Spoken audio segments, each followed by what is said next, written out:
Stand by to launch FanStream Sports. 3, 2, 1. Let's start. Hello, sports fans. Welcome to FanStream Sports. Nothing but pure sports. This is the JP Show. JP, it is so good to hear you back on the air. Stand by. Now, here's JP. All right, welcome into not a Victory Monday, unless you're an FSU fan. You're an FSU fan, you have a Victory Monday, but and a Gator fan has a Victory Monday. But Bucs fan, anybody going to a home game at Raymond James Stadium this weekend was severely disappointed.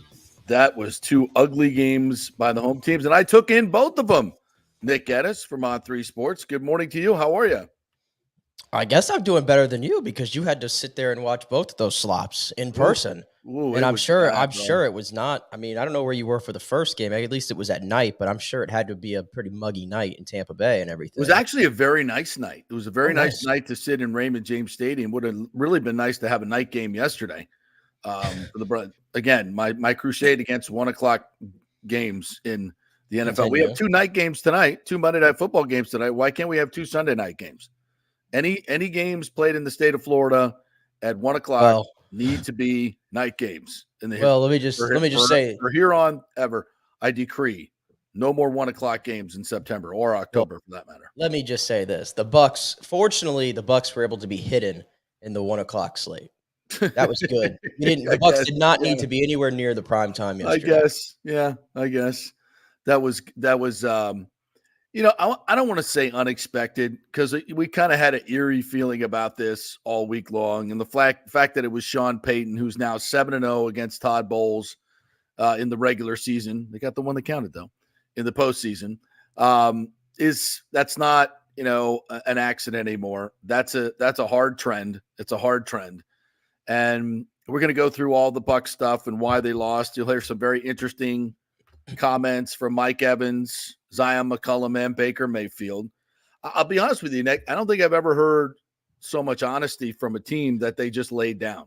We just kind of laid down today. Right. I feel like it's such a media thing for us to do to always be like, oh, they just wanted it more than them, right? That's what they said. I feel like, but the players told me that though. They told me that yesterday that the other team wanted it more. Yeah. Yeah, and I'll get right into it because I just got done breaking down the tape. Got up at 5:00 this morning to do this, so that was worth it. So I might be a little. You had no part of this loss, and you were still the first one up in the morning. You were in the building, grinded through this loss. Oh my God! And I really did discover some things that really made a difference in this game. And first and foremost is how can you make it easy for a rookie quarterback? What's the easiest way to let them play? How about we go 12 yards of cushion off the outside receivers, let them run 6 yards up, turn around and catch the ball. You want to do that? Okay, let's do that. We have a $17 million corner in Jamel Dean, who's supposed to be one of the best man-to-man press corners in the game. But since he got beat on a back shoulder on the first play of the game, even though he was in great position, for the rest of the game, we're going to put him 12 yards off the ball, off the immortal Cortland Sutton, who, you can't let Cortland Sutton get behind you. Hey, don't forget, JP. By the way, not to cut you off in the middle of your monologue, but just to add the context here. Don't remember the stat that I brought up on Thursday that Bo Nix was 11 for 36 with 4 interceptions, throwing more than 5 yards downfield. And Todd Bowles is still coaching like he's scared to give up a big chunk play. Yeah, against this guy. Yeah. I'm going to release these later on. As I went through, I'll point out on the video, like, okay, here's Jamel Dean, 12 yards off the ball. It's 3rd and 6. What are you going to call? I'm going to go ahead and go with the 7-yard out. Alex for 100. You can't even get pressure in that time. It was so easy. And this game was lost in the first half. This game's lost in the first half. It's over. The first drive. They go right the first, listen, 2 great throws by Bo Nix, if I can say that. They were in press coverage, and he had 2 really good throws right off the bat. Okay, great. You made great throws. Make him keep doing it. Chances are he's not going to keep doing it all game long. He's a freaking rookie quarterback. Get some heat on this cat. The dude was hit twice. Now, he did bring some blitzes, not the all-out double-A gap blitzes, but he brought 5 a few times, and the Broncos did a great job of picking them up. For the most part, the Bucs could get 0 pressure on Bo Nix. And so you're getting 0 pressure, and you're going to back off. It's the softest freaking defense I've ever seen in my life against a rookie quarterback. How can you just allow him time and time again to just take 2 steps back and throw it out to a guy that's you have a 12-yard cushion on, and you never adjusted until late in the game? I mean, not only did you come out and play soft from an intensity standpoint, which the players told us, you called a soft defense all day long for a rookie quarterback who's been awful against the blitz. They've scored 2 touchdowns all year long, 2 touchdowns and 2 field goals. And you just let Bo Nix direct whatever he wants to do with no pressure and easy throws all day long, pre-snap reads. He's 12 yards off. Take it, take it, take it, take it. If you know what you're doing before the snap is done and all you have to do is throw an 8-yard out when the corner's 12 yards off, that's easy pickings. Like there's no stress there whatsoever. Meanwhile, Baker Mayfield, I don't know what the hell he was doing early in the game. He had 2 open receivers where he pulls the ball down and either gets sacked or takes an incompletion in the first drive. I mean, Mike Evans is wide open. Chris Godwin's wide open. Throw the damn ball. He didn't do it. And then when he did throw the ball, he throws it with the safety over the top, making a fair catch, who runs it back down to the 9-yard line. It's 14-0. The game's freaking over. Because now the Broncos are going into kind of a shell defense. They're going to make you work for it. And Baker did not have his good stuff. Baker did not have his fastball yesterday. He was looking at the rush, and maybe that's because all the pressure he got yesterday. Cody Mauch gets beat twice in a row quickly up the middle. You got no chance there, Baker, even though he eluded the rush. Greg Gaines is off sides when you get a crucial turnover. You get Bo Nix to turn the ball over, and you're off sides. The careless offside penalties, there were 3 of them, I believe. One really, really cost you in a turnover. 4th and goal, you did a really nice job stopping the dive plays 3 times inside the 2-yard line. And you go 4th and goal, and Anthony Nelson, terrible fundamentals, doesn't turn the running back in where he's got help, lets him get outside where KJ Britt takes a horrible angle and can't get him out. That's 14 points right there. These were crucial plays that you did not make. And hey, maybe that gets the crowd into the game, and maybe that gets you guys fired up. But mistake after mistake after soft after mistake you can't win football games like that. Not only were you soft physically, you were soft mentally. And I understand. We talked about this during the week. The defense played 83 plays last week in Detroit, high stress situations, right? 33 plays in the red zone, and did a hell of a job. They were probably going to be a little flat. We gave that to the defense. So, okay, offense, pick it up. This is a decent Broncos defense. I don't think they're great. I don't think they're a top 10 defense in this league. Maybe it'll turn out that way. But time and time again, you made terrible decisions, 4th down decisions. They made, I think, 2 out of 3 of their 4th downs were both critical, obviously 1 for a touchdown. And the Bucs had 2 first downs 22 minutes into the game because Baker was looking at the rush. When they got inside pressure, there was nothing he could do. And once again, the running game is non-existent. Non-existent. And listen, I after the game, I was kind of hard on Justin School, or Schoolie, as Wirfs like to call him. He wasn't terrible, but Cody Mauch was terrible. He was really bad. He got beat twice for sacks inside in a row, 2 times in a row. They could not handle the twists that the Broncos were doing very well. It was just a really unprepared football team on every level. And listen, I understand you're the 2nd youngest team in the league by age, but you got a lot of veterans that know how to lead, and they didn't lead very well. They did not lead very well. Even Chris Godwin dropped a 4th down pass. He never drops passes. So, I mean, do they need Gedeke back? Absolutely. Baker Mayfield I guess, told the sideline reporter in their pre-meetings that they have to change a lot of things when Gedeke doesn't play. And it's really hampered their offense. In the last 2 weeks, they had 215 yards against Detroit, 223 yesterday. That's not good enough. That's awful offense. That's awful offense, especially when you're playing soft defense. It was a terrible day for the Buccaneers yesterday. They had a chance to go to 3-0 and really seize this division as the Saints lost, obviously. Now, did we think they'd be 2-1 after 3 games? Yes, we did. But you had an opportunity to go 3-0. And what's bothersome is this is not a very professional attitude. And it's almost like they realized they were flat and just didn't do anything about it, which really pissed me off. That's a lack of leadership. That really is. And Baker's a great leader. He was flat. Everybody was. The whole team was flat. It's like I don't even know where to pinpoint to where a starting point here, because they got their ass kicked in every phase. In every phase, they got their ass kicked. There was no juice. I mean, Bo Nix, the first drive, goes 4 for 4 for 70 yards or something. It was just easy. 4 for 4 for 70 yards with two really good throws. Two really good throws, but that set the tone. Then the offense goes out there, goes 3 and out.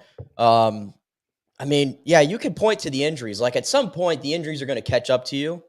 I didn't think it was going to be Denver where it would catch up to you, but Luke Gedeke being out, I mean, he's making a case to be one of the most important Buccaneers on this football team because, like you said, maybe Schooley didn't play as bad in this game as maybe people are saying. He got beat a couple times. He got beat everybody. Hell, Tristan Wirfs got beat. Tristan Wirfs has not played Tristan Wirfs standard football through 3 football games. Let's just call it what it is. I don't think he's getting a lot of sleep.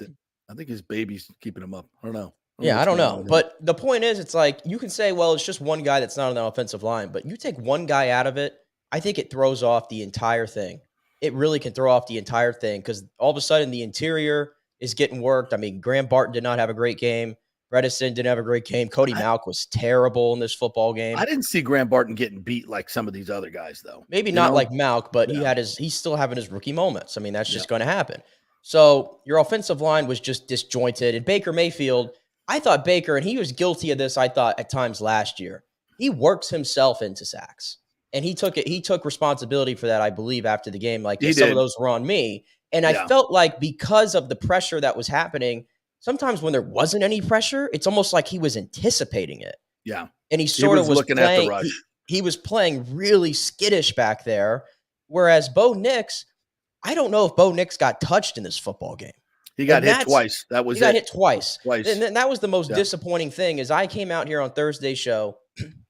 I gave you all those numbers on Yaya Diaby, the amount of pressures he's picked up, how much he's been winning his assignments through the first 2 weeks. And I said, he's going to go out there and get 2 to 3 sacks. I said that. And I own it because Yaya Diaby was nowhere to be found. And what's very concerning about that, JP, is remember, Mike McGlinchey did not play in this football game. Right. You had an undrafted rookie or second-year guy making his first career start in the NFL on the road again and going up against Yaya Diaby, who was 3rd in pass rush win rate through the first 2 weeks of the season. Did Yaya Diaby record a pressure in this football game? I don't think he did. How's that happen? I don't think he did. So that happens, but when the Bucs go to their backup right tackle, it's it's feasting hour for the opposing defense. Yeah. That just can't happen. They do. I mean, Yaya Diaby to me, his stock dropped for me a little bit in this game. It really did. Well, I don't want to single him out because everybody else was off, but still. Nick, when they rushed 4, there was no pressure. Well, here's the thing. He could stand back there all day. I think you would probably agree with me on this. They don't get enough pressure even with Kalijah Kancey and Vita Vea in the football game.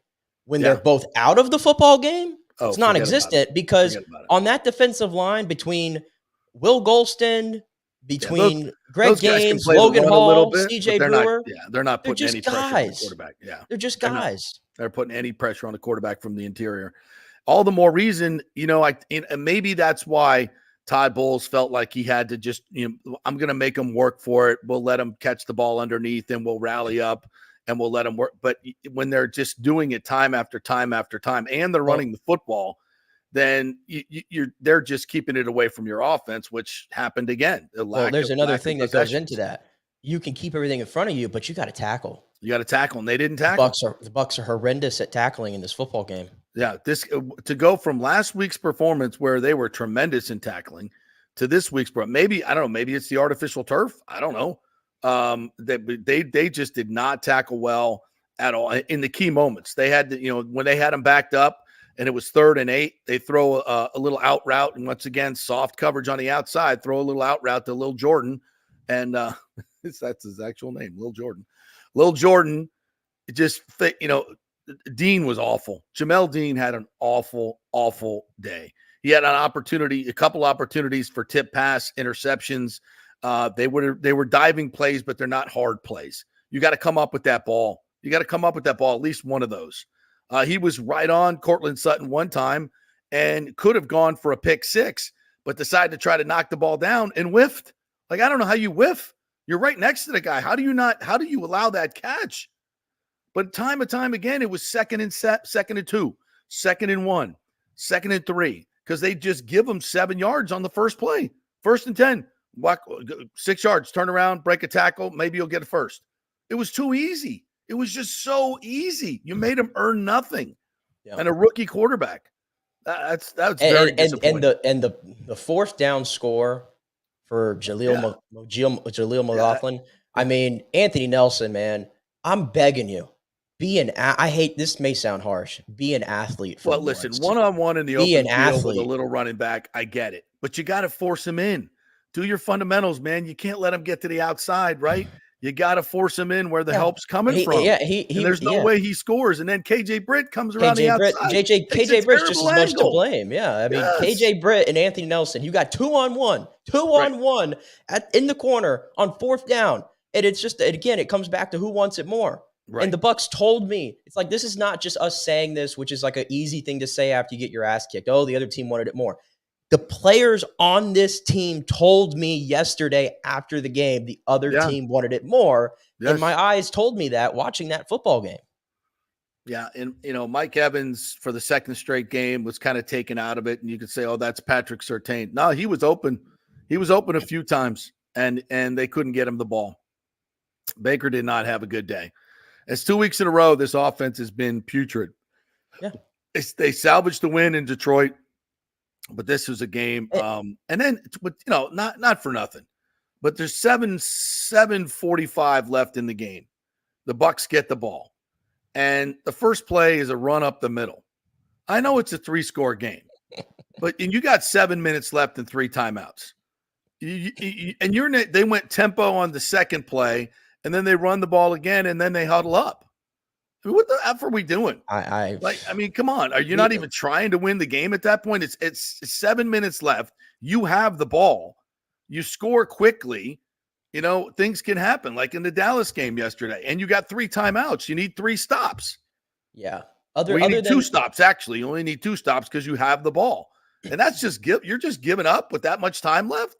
Other than the two, other than the Bucky Irving, he got free for 32 yards, which was a great play designed by Liam Cohen.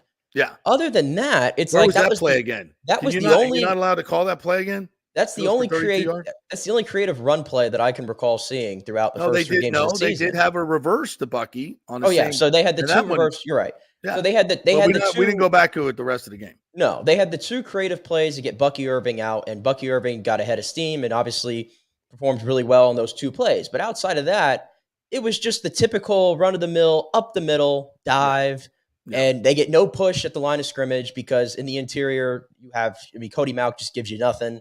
Justin Schooley's probably giving you nothing. Bredesen's not great. We know this already. Like, they still have no running game. And I know a lot of people are already calling today for, we've seen enough through 3 games. Bucky Irving should be the primary starting running back. No question. Well, it's worth pointing out through 3 games, he has been the leading rusher on this football team.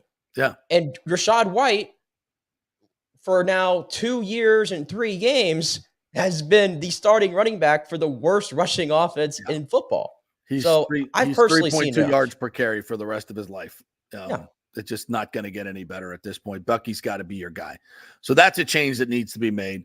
Bowles got schooled by Sean Payton again. And that's just is what it is. You want to hear the number? You want to hear the numbers on Sean Payton versus Todd Bowles in the regular season? Yeah, I got them written down. But go ahead. Sean Payton is 7-0. His offenses are averaging 29.7 points per game. 6 of the 7 games they've gone for 26 plus points. And 4 different quarterbacks have beaten Todd Bowles. And those quarterbacks, real murderers row right here, outside of Drew Brees. But remember, this was the old version of Drew Brees. Jameis Winston, Taysom Hill, the tight end, and Bo Nix. That's Todd Bowles against Sean Payton in the regular season. That's not good. That's a thing. It's just a thing now. And Todd coach scared. It's like, okay, so he hit a couple passes early and he just abandoned your entire defensive game plan and just play 12-yard cushion the rest of the game. That was weird. That's just weird. Well, we talked so much about the players. Well, let's hear from them. Here's Mike Evans with some brutal honesty for you Buccaneer fans on this loss Monday. Kind of manage that. We have to, it's going to still be stuck in our minds for a little while, but tomorrow we got to watch the film, correct it, and we have to move on. It does nothing to dwell on it, but it does hurt. I feel like they wanted it more when we was out there. They were talking trash, being physical, and we just were a little flat. God damn. Like the Broncos fly over here, the 0-2 Broncos fly here and just decide they're going to whoop your ass and talk trash and be more physical. And you're like, okay. It just felt like they right away from the first drive of the game, it was clear the Broncos, they had way more juice than you. Yeah. And it felt like the Bucs were just sort of waiting back and like looking around like, is somebody going to make a play? Anybody going to make a play? Yeah. Like nobody went and actually did it. Everybody just sort of like played so passive in this football game. And that reflects on coaching first and foremost, I think. But you know what? The players at some point got to do their job. And even without some of your big veterans like Vita Vea and like Antoine Winfield Jr., like Levante David's a 14-year NFL vet. Mike Evans is an 11-year NFL vet. Chris Godwin, 9th year. Levante made a play yesterday. Well, no, Levante made the only play of the game for the defense by knocking the ball out and setting up one of the Bucs' first score of that game. So that's all Levante did. Outside of that, he was non-existent. But you could say that about everybody else on defense, probably besides Zion McCollum. He's probably the only player that actually showed up to work yesterday. No, I agree. Speaking of him, he was very honest after the game as well. Exactly. I said before, they were pissed off for a week and we were happy for a week. And that was the major difference coming into it. They had an intensity that they were going to punch us in the mouth. And we were thinking that they were just going to roll the ball over. But this is the NFL, and every team, no matter if you're the worst team or the best team, comes out with intensity. Whoever has the most intensity on any given Sunday will win the game. What's the lesson you take from this one? Keep this feeling bottled up so that we can taste it anytime we feel happy throughout the season. Go back to this, taste that, and start to have a reality check. This is the NFL. Well, at least they're honest about it. At least they're honest about it. And I will say this. There's part of me that thought after they got over that hurdle last week against Detroit, I almost thought we were past this. But at the same time, this is the NFL. Everybody is due for at least a stinker a year. And yesterday was a crazy day in the NFL. Did anybody have the Houston Texans getting beat 34-7? Not even coming close to scoring. Not even coming close to scoring. You saw this a lot yesterday. The 49ers completely choking it away against the Rams, who had nobody playing besides Matt Stafford. It was a weird day yesterday in the NFL. It's a weird day every Sunday. It's a weird day every Sunday, but Logic League. You had to have this one, honestly, because I start to look at the schedule ahead. Yeah. And here come the Eagles are coming in next week, and then you go Baltimore, Atlanta, Kansas City, San Francisco before you get to the bye.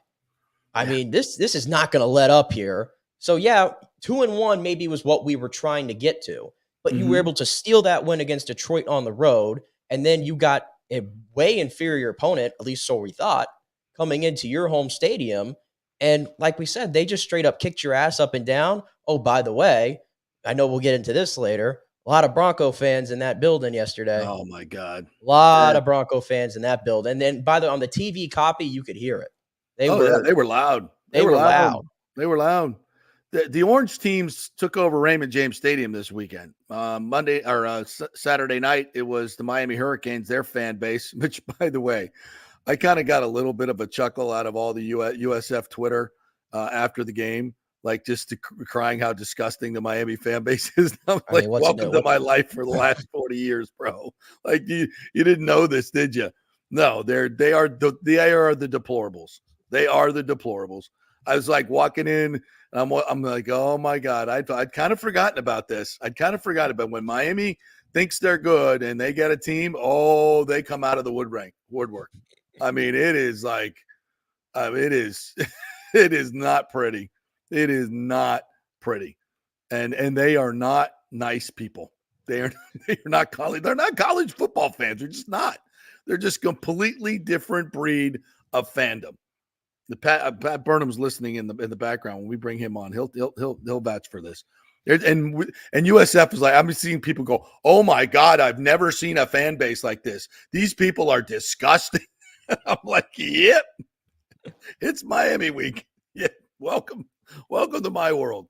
Yeah, and we're gonna have to put up with this until Cam Ward leaves, unfortunately, which will be soon. So don't worry, they'll be back to mediocre soon. So don't worry about that. Here's Baker Mayfield with his blunt assessment of his crappy play. This is a good lesson for our team overall. Of you have to prepare like you're playing in a playoff game every week, or else this can happen. I mean, got our asses kicked. There's physicality-wise, execution-wise, all over the board for us. So it's a good lesson for our team, for the young guys that haven't seen it before, of what you need to be prepared for, how detailed we need to be, and for it to happen this early on, I'm going to take the positives from it and take this one on the chin. There's nothing else to do besides that. Go from there. You know, that's what you got to do. They come. These stinkers happen, as you mentioned, all over the league. These are NFL football players. They're all the best of the best.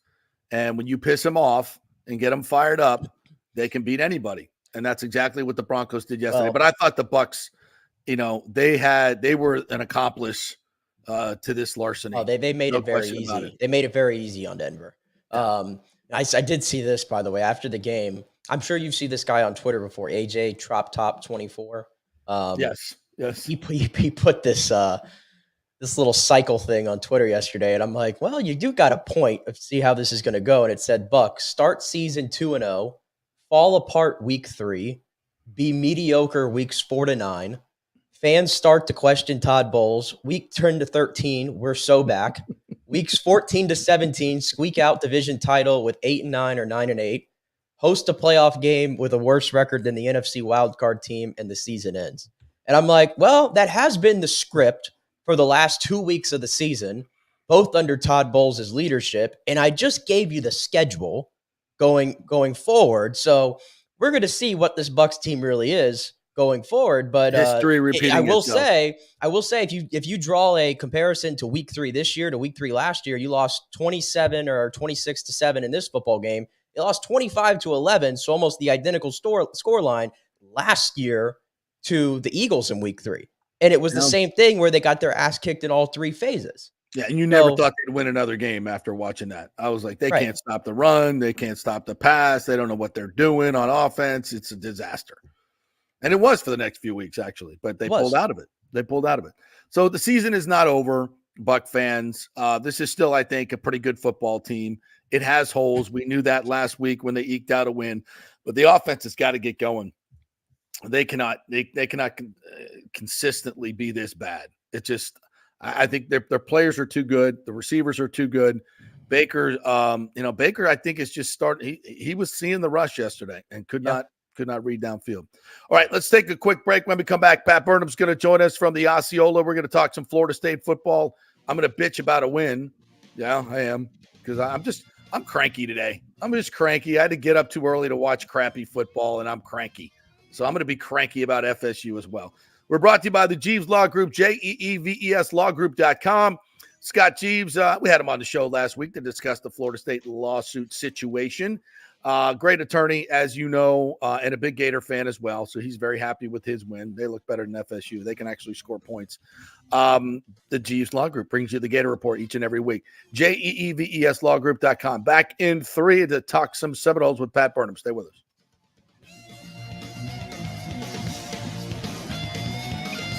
Hey, it's football season, and we welcome back the Gator Report every Monday and Friday, sponsored by the Jeeves Law Group, Jeeves lawgroup.com. Just go to the website. You can contact them through there. Scott Jeeves is a tremendous, aggressive attorney and a big Gator fan, so we appreciate him supporting this show and, of course, your Florida Gators. They are local, they are trusted, and they get results. Whether it's personal injury or anything else, any law matter at all, it's the Jeeves Law Group, Jeeves lawgroup.com. Give them a call. Tell them JP sent you.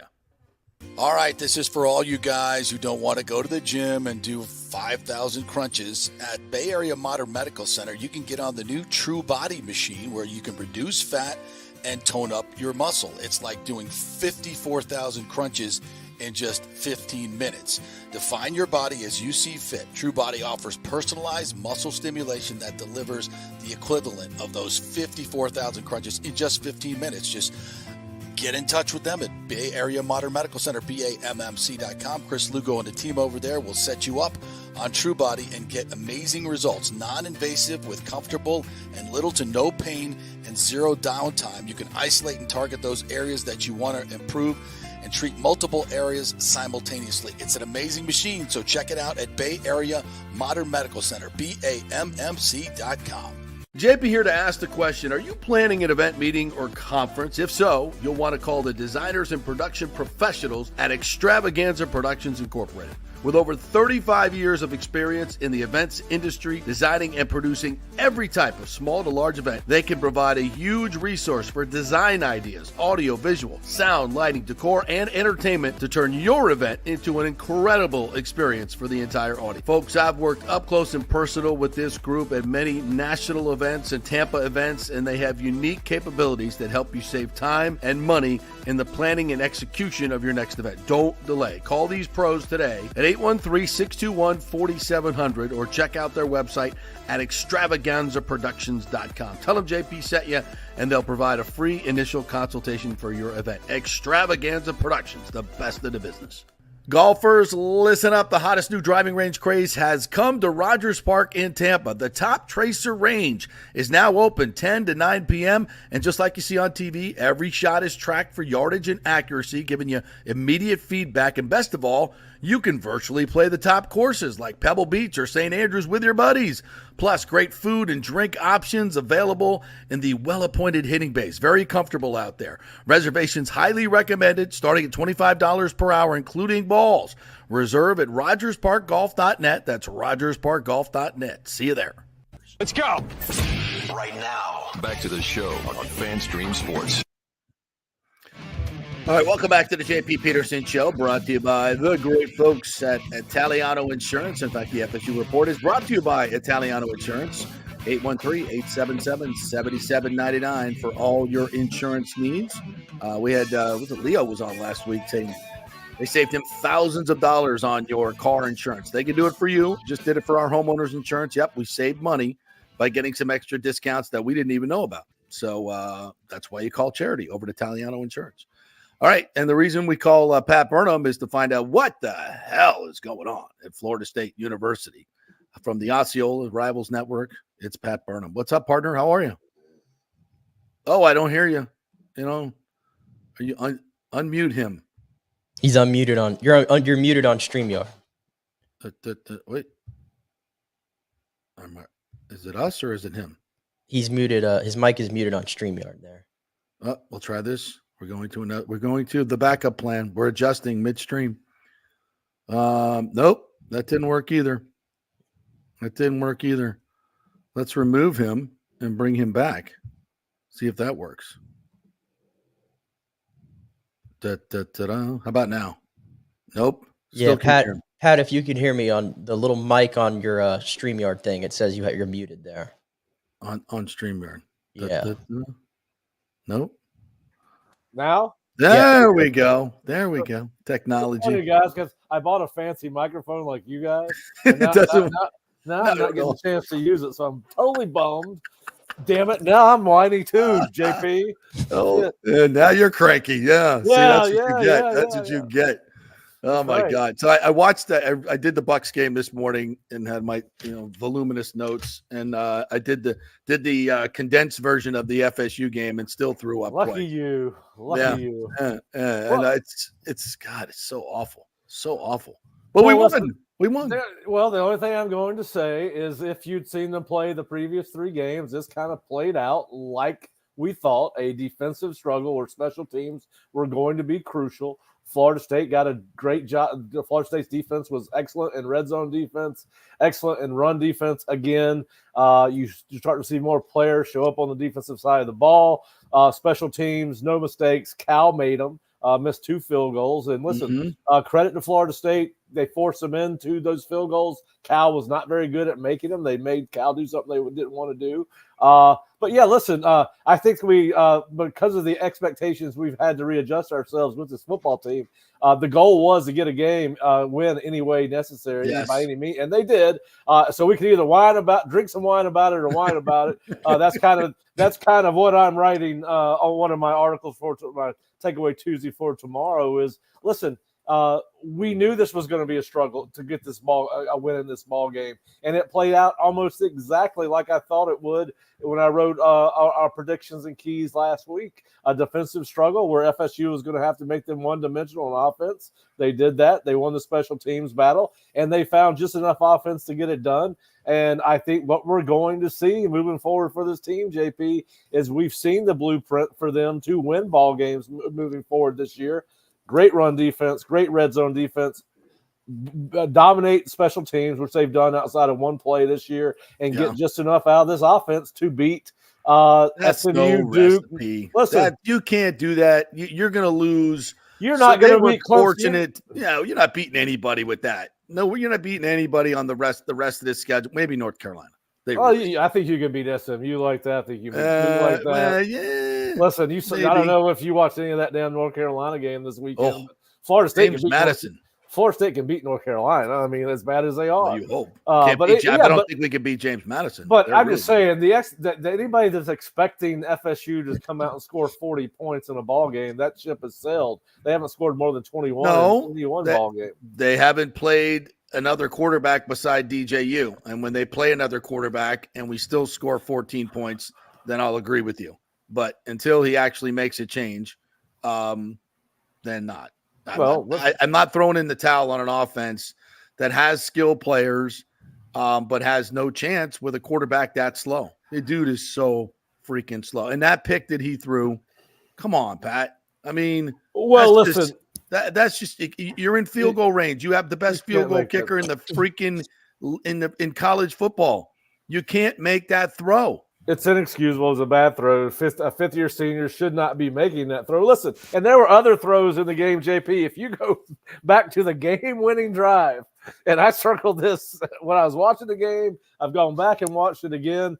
3rd and 18 at your own 12.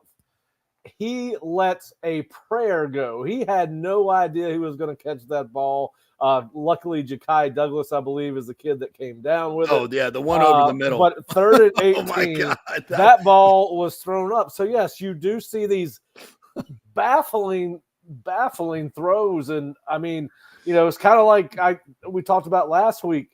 The only person does not see the lack of energy and consistency and all those things that DJU has. And listen, I don't necessarily agree with you that they got talent surrounding him, right? I don't see anybody that resembles Keon Coleman or Johnny Wilson or even Jaheim Bell. I don't see it at running back. I don't see it at wide receiver. I don't see it at tight end. This is a flawed offensive football team, regardless of who is the quarterback, JP. Now, that being said, I want to see somebody else. I think everybody does too.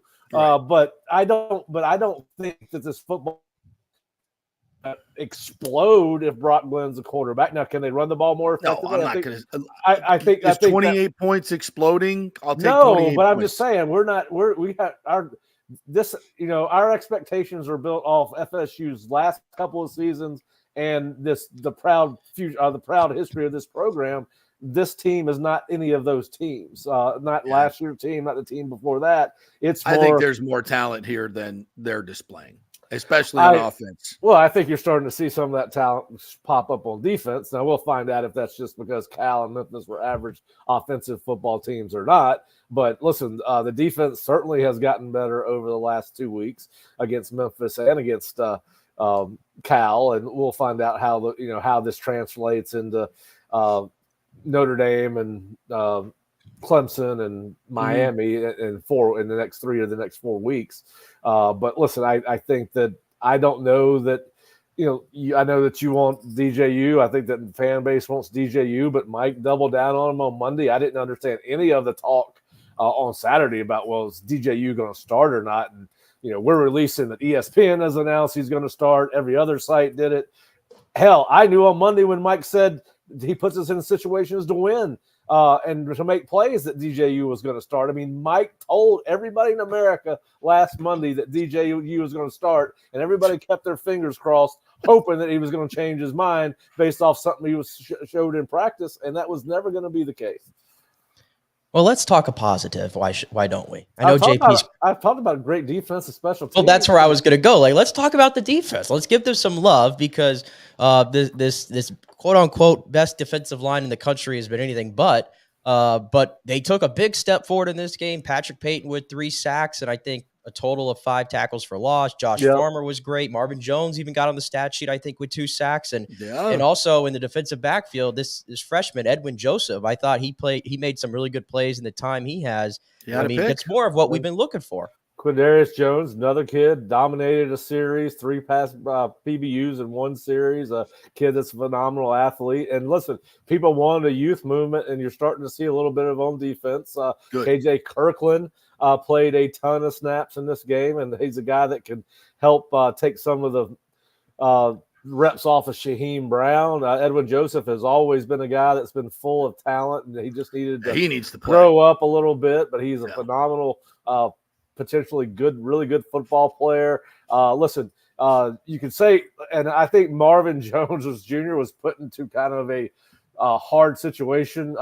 He's the son of arguably one of the greatest defensive football players of all time in college football, just not at Florida State. Yeah. He's not his dad. He's a hand in the ground defensive end. This is the first time he's ever played as a full-time hand in the ground defensive end at major college level. And listen, it was going to take him a while for him to adjust. And did he play a perfect game against Cal? No, but he helped finish that game. I mean, they had a chance to win that ball game. And I think he was involved in at least 2 pressures. Yeah, he had this sack from behind and strip fumble. Yeah. So listen, you're starting to see him come along. He's still got a ways to go, but I think that's the hard thing is, listen, he's not going to be his father. Very few people that have ever played the game of college football on defense are. I don't think he's ever going to be able to live up to the lofty expectation. And he may be a hell of a football player by the time he's done, JP, but he's never going to make enough people happy. But yes, he is getting better. We saw it against Cal. I think he's got a ways to go still, but Peyton's finally shown up. Farmer had a hell of a game, and listen. Farmer and Peyton need to do it for 2 reasons. They need to do it because they owe it to their teammates and coaches to play like they did last Saturday night, and they also owe it to themselves for their future because both these kids want to play in the NFL. Yeah. And if you keep playing like those 2 did on Saturday night, you're going to benefit this football team and benefit yourself on down the road. But yeah, you look at some of the young guys. Blake Nicholson's getting better. I think he had 8 tackles. He just needs rep after rep after rep. We've said that since the spring. That's why I thought he should have started when the season started. It never made sense not to start Omar Graham over him, let alone anybody else. Cam Riley did not play a lot, but he's helping Florida State. He's a little bit dinged up. But yeah, Quindarius Jones, KJ Kirkland. Quindarius was my favorite recruit in that class. I think it was the class 2 years ago. Did not get a lot of attention. Small town Mississippi. Could have played, I thought, any position. And I think Quindarius is just going to get better and better and better. And listen, what we do know, if this team is going to have any chance at a bowl game, it's going to be the defense that's going to have to lead it that way. And, absolutely. And they gave up 303 yards worth of passing, JP, against Cal. But you said you watched the condensed version, it certainly, and even though that's probably way, way more than Adam Fuller would like to give up, they did not give up the big plays like they had against Memphis and the other teams. I saw a lot of bad tackling in the secondary. Well, there was a lot. There were again a lot of guys that just don't seem to want contact. Well, I go running away from contact. That's bad. Well, you're not wrong. I got a note here on my play sheet from the game where I guess it was on Cal's last field goal. They missed two tackles right at the line. Two guys missed tackles right at the line of scrimmage. And instead of a 55 or 60-yard field goal, it's a 51-yard field goal. Yeah, and you can say those 4 yards don't matter in the grand scheme of things, but it ended up being 3 points in that ball game because you had two guys that did not play sound fundamental football or didn't want to tackle one of the two. Want to tackle. You can go back and look and make your own call on that as fans. But, listen, I think you got to take the positives where they are right now for Florida State's football team. And, listen, these games are going to be like this throughout the year, man. I don't see it changing. I said that they could get better on defense. I think it's marginal improvement on offense.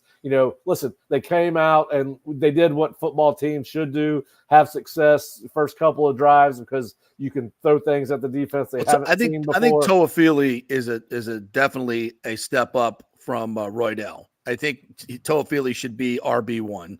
If he's going to run like he did on Saturday night every snap, yes. 80 yards, ran with some power, some enthusiasm, as did Cam.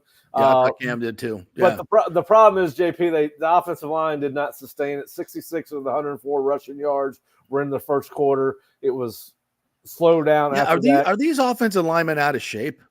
Because they look fat. They look fat. They look fat and out of shape, and they definitely wear down during the game. Yeah, I just wish they needed. I would never say that to any of their faces. By the way, no, well, you're probably faster than some of them, so you could probably still outrun a couple. Hopefully, yes. I don't know if you can run all. I don't know if you can outrun all of them, but you can outrun a couple. But listen. I think we found the formula for them to get to. I don't know what you call it, 5, 6, 7 wins. I think once again, just because DJ made one good throw, and missed a whole bunch of others and we win a game, suddenly that's not an issue. As our good friend James, as our good friend James says, Norvell's press conference was another word salad. I don't know what he saw on offense to keep JJ in, but I guess it leads to NIL contract conspiracy theories. And here, James is right because I said everybody outside the Moore building sees the flaws and sees the need for a change. And you're right. I got a text from a former player that said, please do not tell me they are making who plays decisions off of the NIL because that's exactly what I got 4 texts to that. It's exactly what some of these fans and former players think they're concerned about. And this was a guy that played quarterback at Florida State, so it's not like he does not know what he's talking about. Like, right, he is breaking because down. There's no football reason to keep him in the game. You don't have to be the ACC Coach of the Year to see this. It's never been more obvious, I don't think, ever in my football coverage career that a quarterback needs to be replaced. Well, and he's not. And so everybody's like, okay, then there's got to be another reason. And so far that I had a former FSU football player who's also an attorney look to me and say, can you do a FOIA request on that NIL deal? And I'm like, I know. Yeah, maybe we can. Let's do a Freedom of Information Act. And I said, but we're both Seminoles. So when we do get it, and it says in there that he has to start the first 5 games unless he's injured, do we want that getting out? Because then we're even a bigger laughing stock than we already are. I mean, yeah, then you're going to have a lot of players jump in the portal because they're exactly. So I don't. It's like one of those things. Like, don't pick up don't pick up that phone because you don't want to see what's in it. Yeah, I don't think anybody wants to know that, and it would be very disappointing. I can't imagine just having spent my life growing up around football, working in football for 15 or so of my professional years. I can't attend at the college level. You've never seen it. I can't imagine. Well, we didn't have much of an NIL program or cheating program. I know, but I'm talking about from your eye standpoint of a quarterback that needs to be replaced. No, yeah. I think that it's hard for me to believe that at some point they haven't looked over at Brock and said, well, we need to give the kid a chance. A series? I mean, well, and at some point this becomes an indictment on Brock or Luke that you have no faith. That's not fair. That's not fair. Not fair. But I'm saying, but that's what people are going to read into it. But that's not fair. That's not fair. But I'm just totally saying, unfair. But if you refuse to play Brock Glenn when you've got a quarterback that sometimes occasionally throws a great ball and the other times not so much and makes mistakes that you can't wrap your head around. At some point, I mean, I'm not saying it's fair. I'm just saying, and when is Brock? I mean, I wrote about it. When is Brock going to say, "What the hell am I doing here?" Exactly. What are both of them? I mean, you're ensuring that both of those quarterbacks are going to be in the transfer portal. Well, you're ensuring it. I mean, you are by not taking any action at all, you are ensuring, and good luck recruiting a quarterback the rest of your time. Because every other team that's recruiting him said quarterback is going to say, "Did you see what Norvell did with DJU? Like, are you kidding me? Why would you go to Florida State and play for that guy? He has no clue. Like, you could be the best guy in the world and he recruits and you're never going to play because he's going to go get a port." I'm not saying this is true, folks. I'm saying you've been in the recruiting game. You know what I'm talking about, Pat. This negative recruiting goes on all the time. And that's exactly, and if you're another quarterback, a high school quarterback, you're looking at this situation, you're going, yeah, they're right. I mean, who doesn't know that guy needs to be out? I mean, you're playing with fire here on so many levels. If replacing DJU does not have anything to do with NIL, and it doesn't have anything to do with the fact that they think Brock can or cannot play, what's it got to do with? I mean, is it Mike saying, "Listen, I'm the guy that can correct him. I'm the guy that can make him better than he ever has been"? We've seen very little proof of that. So why aren't they making the change? Well, I mean, I got a text from somebody during the game. How are they not seeing this? How are they not seeing that they've got to give somebody else a shot to, spark this offense? Listen, again, this is a Florida State offense that scored 21 points or more one time against Georgia Tech. After that, it's been 13, 12, 14, right? So I think those are the numbers. I wrote them down somewhere. I can't find those them. Are the numbers. So I mean, it's not hard. They're not high numbers. They're not crooked numbers. And it goes back to what I said. This is the recipe unless something changed at the quarterback position. But I am going to double down, and I think Nick agrees with me. I don't see the abundance of talent that some people do at the other positions. I don't. And Kyle Morlock's having a season that I cannot even fathom. Dropped that first down catch again on Saturday. And even when he caught the damn screen, he finished it off with a puff, like he ran out of bounds. He's 3 yards from the freaking goal line, and he shies away from contact and runs out of bounds because the defensive back's going to hit him. You're a tight end, for God's sakes. Yeah. Stick your freaking nose in there. Run somebody over and get in the end zone. To Pat's point about, like, the skill guys not being as skilled as you might think they are. Like, I've said this, like, the best receiver on this roster, at least through 4 games, looks like it probably is Ja'Kai Douglas. Yep. And to be fair to Ja'Kai, this is what, year 5 for him? Yep. Like, Ja'Kai Douglas, in all respect to him, is not going to be playing in the NFL.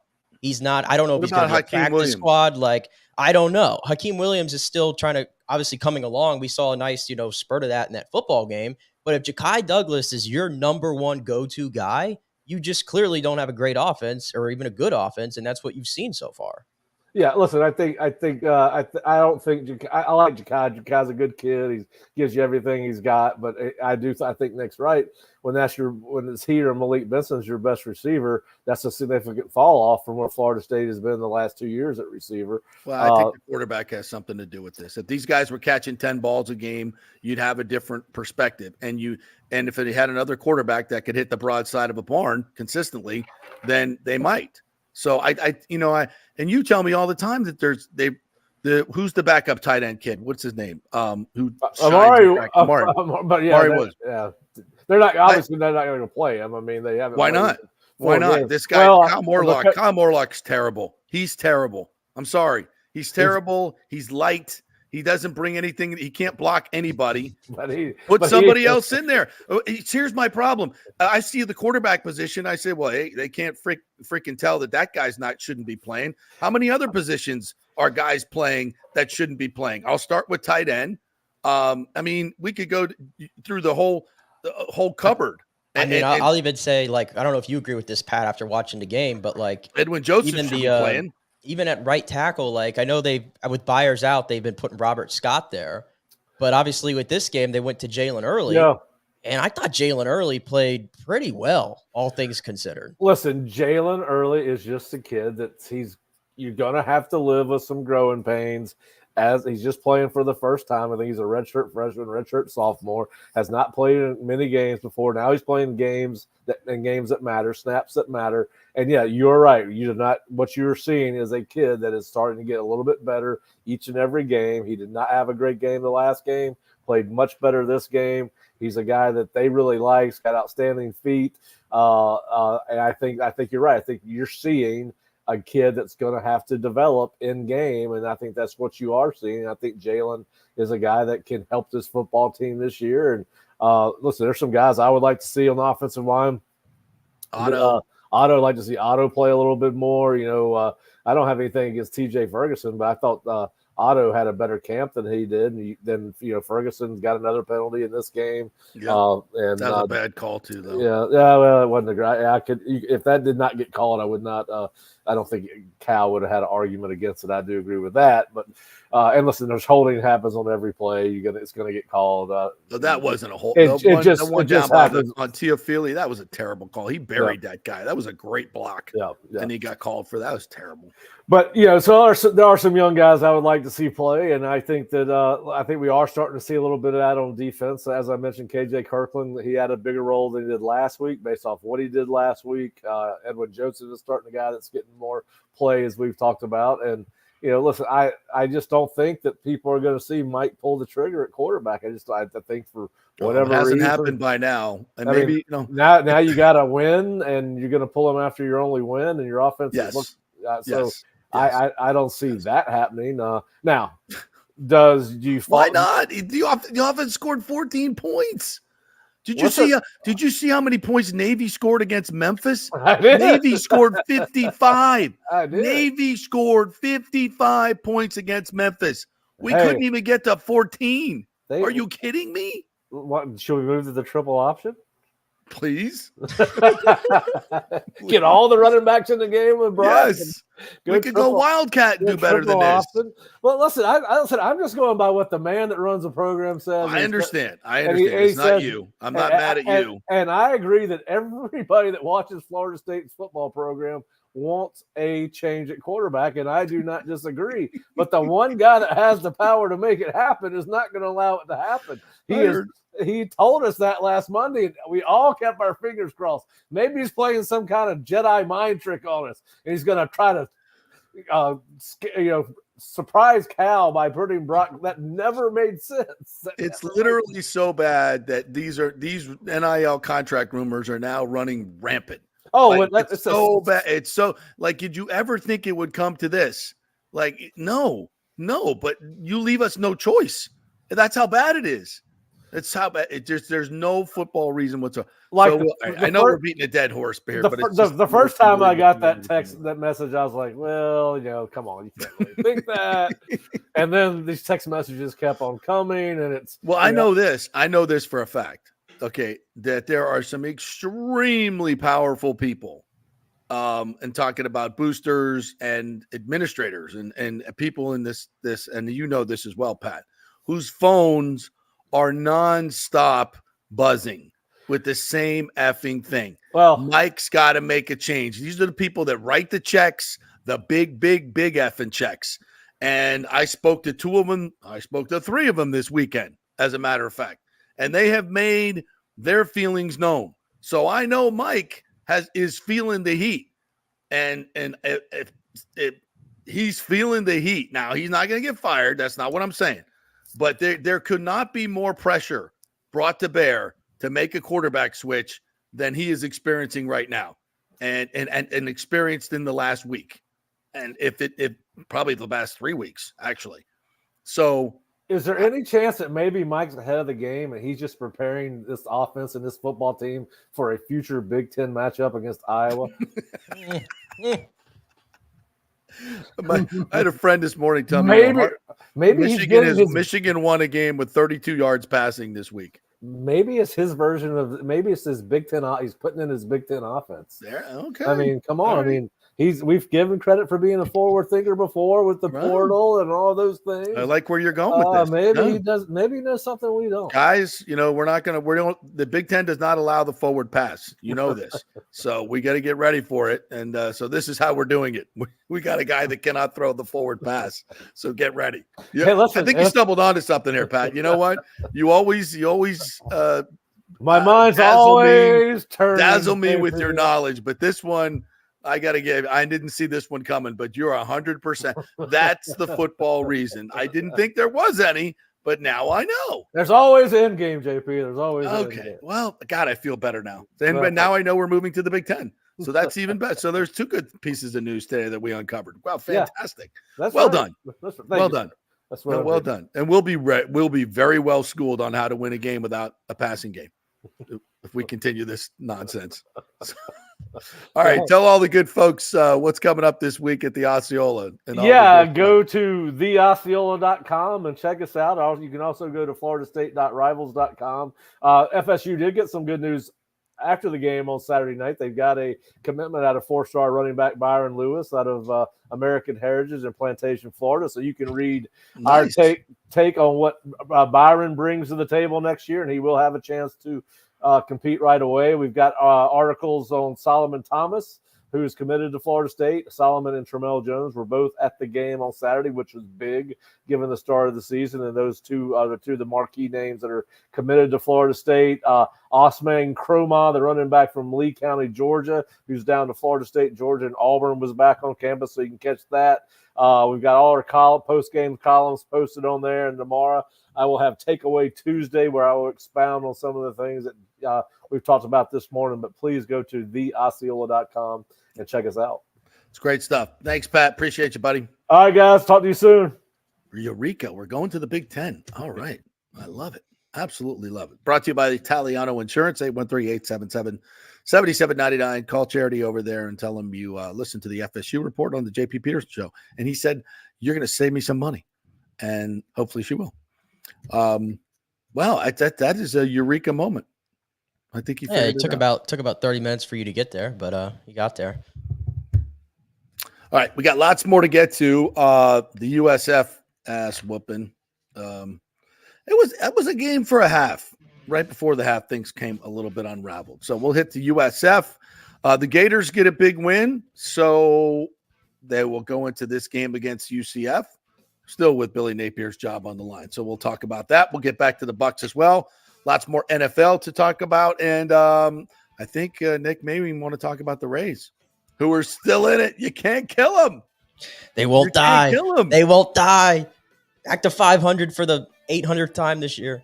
All right, we're brought to you by Bay Area Modern Medical Center, BAMMC.com. Chris Lugo will take great care of you.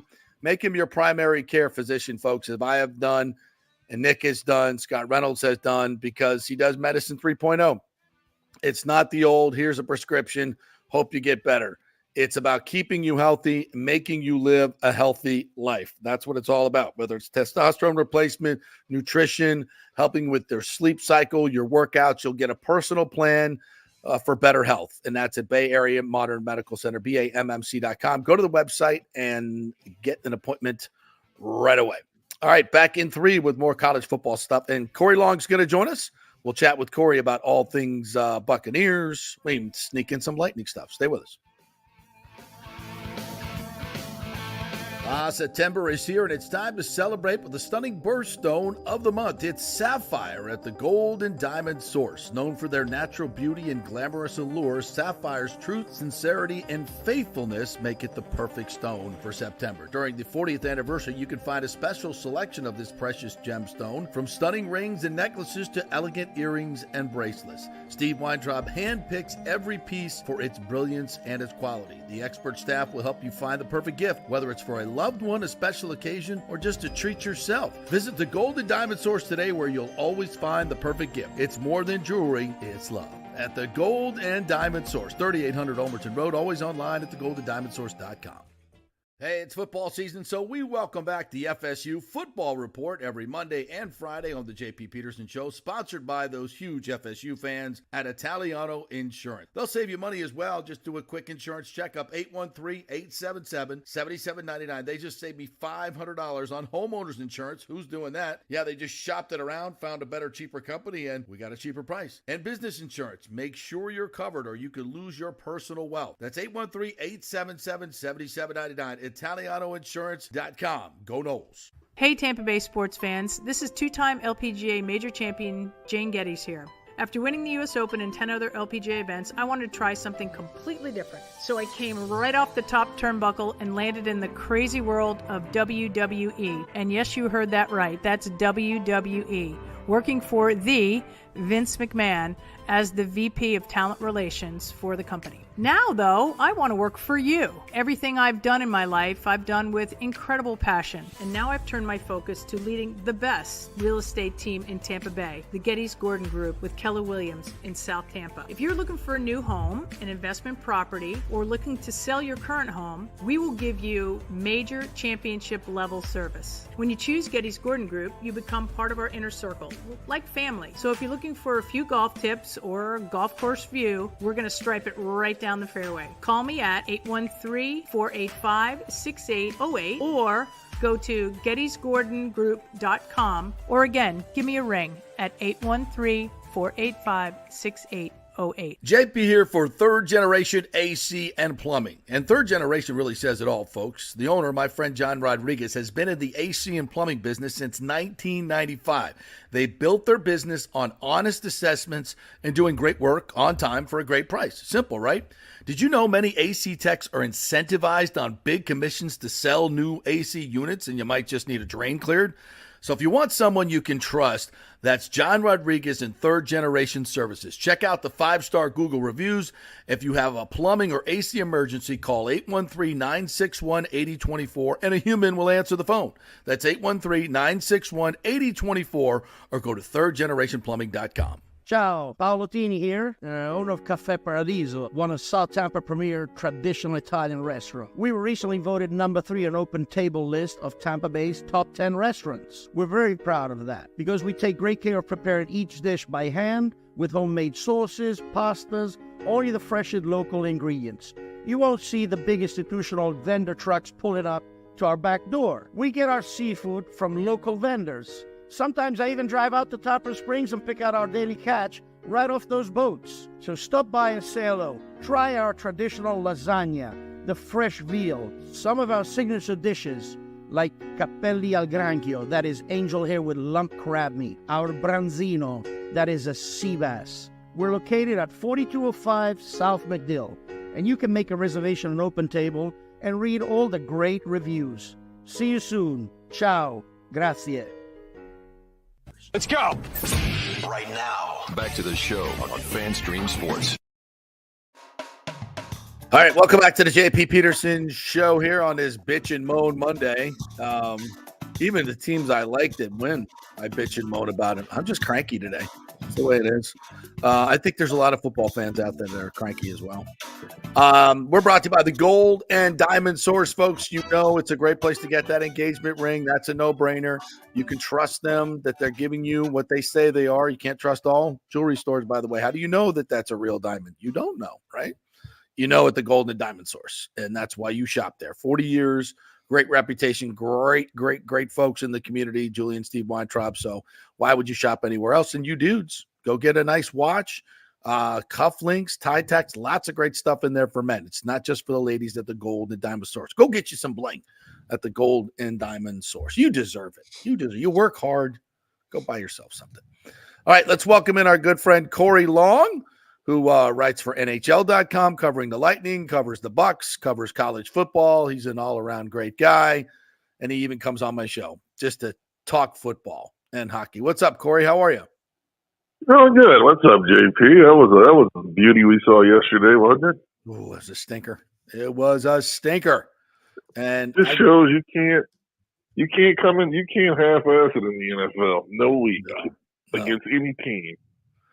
These guys are getting paid money and a lot of money. And when you're 0-2, there's a certain sense of desperation. I bet you Sean got after their ass this week.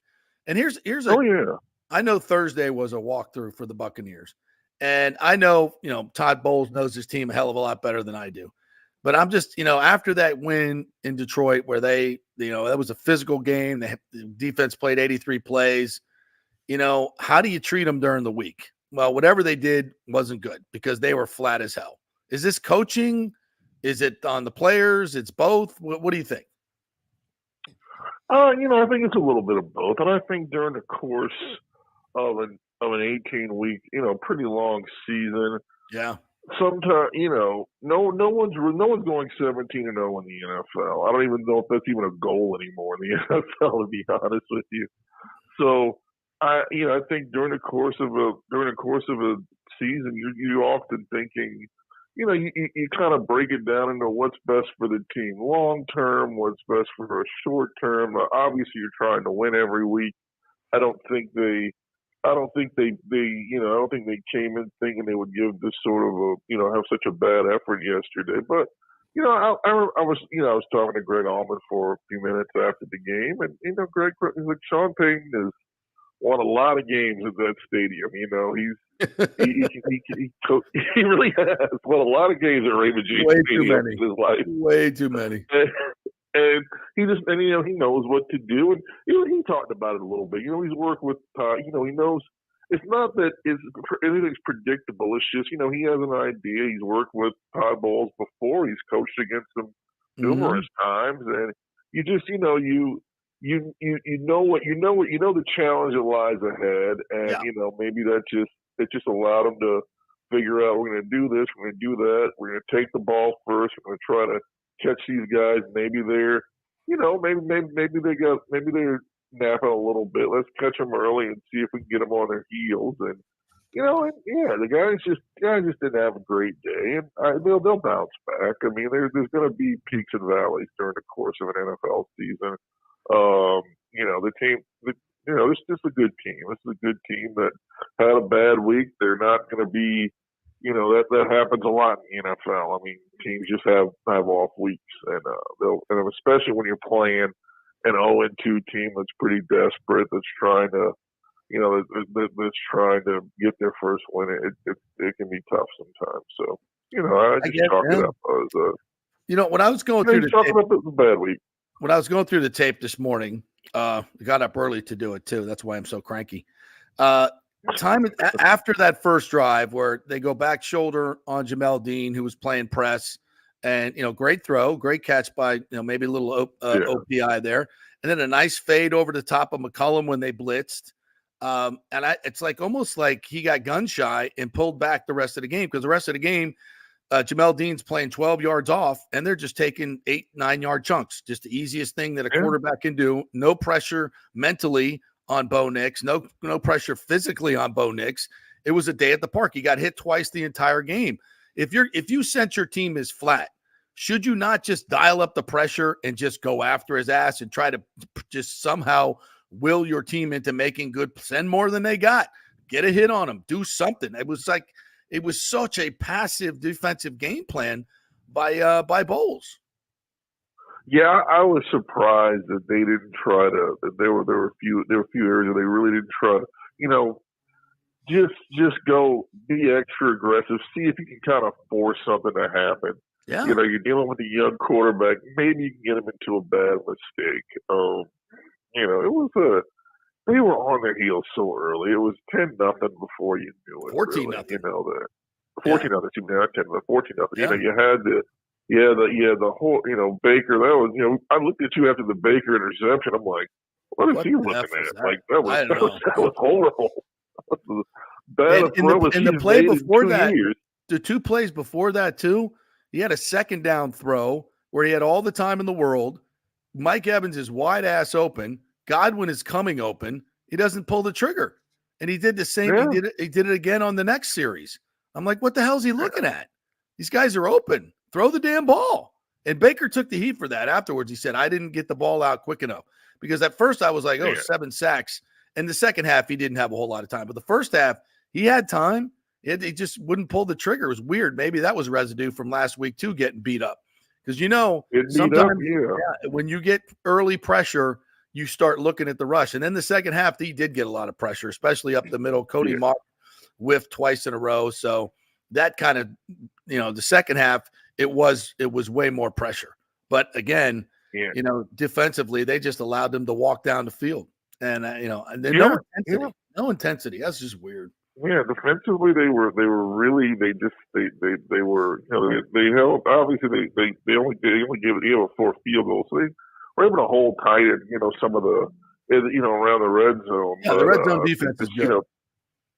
But they just continue in a game where they needed to make some stops, needed to get a turnover, needed to get something big needed to happen. It wasn't happening. It was just Nix was either escaping the little bit of pressure he got on third downs, or they were in third and manageables, or they would the game plan was great. Sometimes you just Sean Payton, one team came in ready to play, one team didn't, and that just even we all thought, as bad as early start was, eventually something would click. Even if they weren't going to win, they were going to rally. They were going to do something. Hell, even the Cowboys rallied for a little bit yesterday. And, no, it didn't happen. Just didn't happen. They were done. Corey, I'm sure you've noticed across the league that running the football seems to be back just a little bit. As passing is sort of down, running the football has been back. But as I see it here, the Bucs are on OC number 3 in the last 3 years.